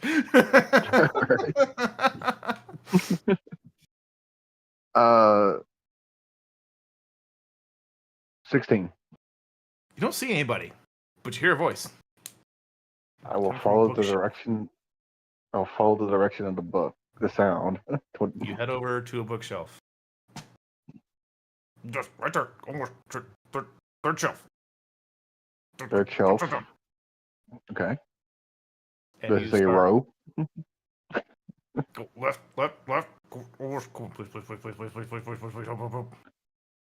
Please. Doc will just move his hand across the books until he. Okay. Pull me up. Doc will slowly pull the book out. Make an intelligence saving throw. That's a new one. You've not made me do this check yet. So hold on. Okay. Hold on. Look at this D20. I kid you not. Natural 20 for 28 total. The dice tell a story, folks. Let them roll. Yep. Without effort, you pull the book out, and it immediately just opens. Oh, thank you. Oh, and the page is just flipping, just randomly back and forth, all the way one way, back and forth the other way. Just. Doc would just look down, very curious at this talking book. You're welcome. Wait, Who? you can hear me. Hmm? Why Yes. couldn't you hear me? I don't quite know. Yes, Are this you- is strange. Nope, that's not it. Here? Nope. Maybe there. No. You watch it, the book actually seems like every time the voice changes, it seems to like shift prismatically, like it's trying to align itself to something. Can I tell what it's trying to align to? Make an Arcana check. 21. The 21, looking around with your perception check you had, you do notice on the very far edges of where your eyes can see, the brickwork and the books aren't quite perfect. There's like gaps in them. You can see they're just made up of that familiar purplish dreamstone. And this is probably when Doc realizes it is a dream. It is a dream. It is a dream. You can tell it's trying to align to you or whatever space you're in. Can Doc attempt to assist it? He has experience with manipulating dreams, specifically his own. Sure. We're going to call this a force of will check. Basically, make a wisdom check. Okay, just check. Yeah, just a wisdom check. That would be a 15. You kind of hone in on what you know about this realm, and you try and like basically anchor yourself. Like, you know how if you have a little too much to drink, but you reach out and grab a table, you can stop the room from spinning? Yep. Like mentally you do that. You basically reach the table behind you and grab it, and you try and like ground yourself to more things in the area. Oh, Yep. Oh, I think we got it. Right then. Ah, yes. Dreaming. That's not a first, but it is one of the lesser ways I've been discovered. My. What is your name? Doc contemplates for a moment giving his real name.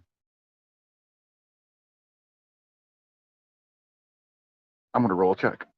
Okay. The dice speak. Zachariah Rose. Ah. Oh. And you watch as the pages kind of flip a few times as if like there's like a shutter. That name. Yes. You will do. Do for what? There is no response.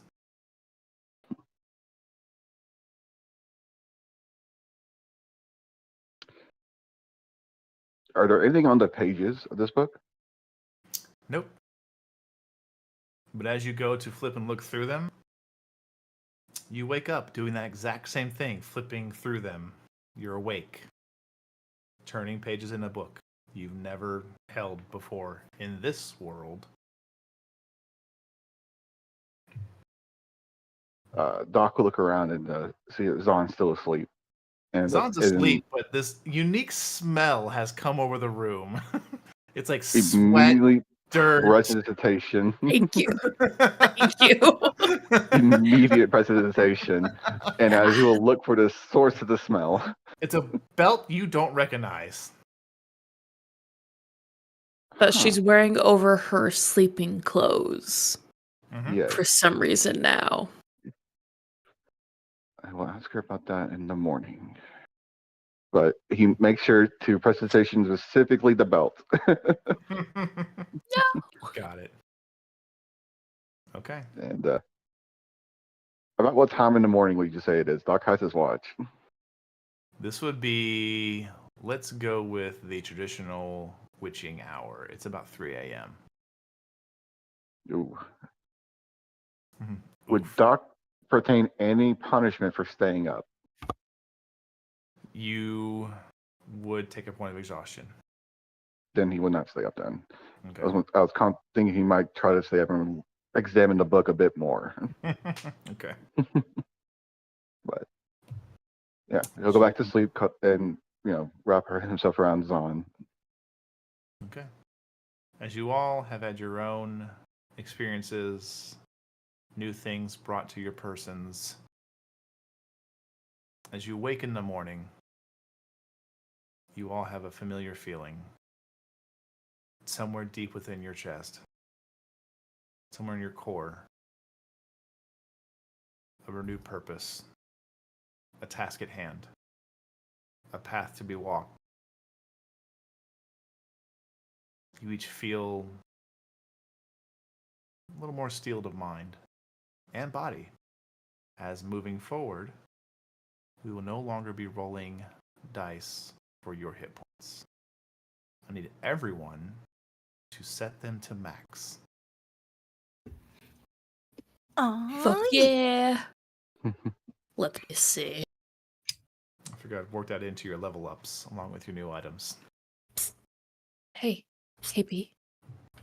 I'm over 100 hit points now. That's fine. That's fine. Yeah, because you're on the cloud ocean now. Yeah, and you also took away some totem abilities. Sky Krakens. That's all I'm gonna say. Yeah. Guy Krakens. In all honesty, that. I feel like every single sailor's myth and story of creatures of the ocean will now go into play. And that knowledge that I have will have such an impact. I am so excited for this. Buddy. But I will say this. As everybody wakes up and they go to if they go by Drac, they will see that he has a ring in his hand. He hasn't put it on. He's just playing with that ring in his hand currently, trying to understand what the meaning. The meaning behind the word. He doesn't recognize it as a name. It's just a word to him. A word. Yep. It's just breeze. But that's what we'll wrap things up today, y'all. Yeah. Great session. There is a quick announcement here at the end. I am going to Canada Land for a wedding. Woo! There will be, unless someone wants to take my place for a fun little one shot, there will be no game Wednesday night. Next Now, Wednesday. That may change. It'll be on the 15th. Yes. The 15th. Yes. Oh. Now on the 8th, 2 weeks. if maybe somebody wants to run a one shot or something, they'll do something. But as it stands, there will be no game on the 15th. I think our behind the scenes person should be the one running the one shot. I kind of agree with that one. I'll talk to him. I'll see if I can get him, coax him into it. Oh, Yeah. yes. Yeah, I get to make we a have new plenty of character. We have plenty of one shots ready for him to use. True, we do. That is Plenty to very true. use. But thank you all so much for being here. We really appreciate it. We hope you have a fun time enjoying our story, and we look forward to seeing you next week. Until then, enjoy your week, and as always, do not forget your snacks. Good night, everybody.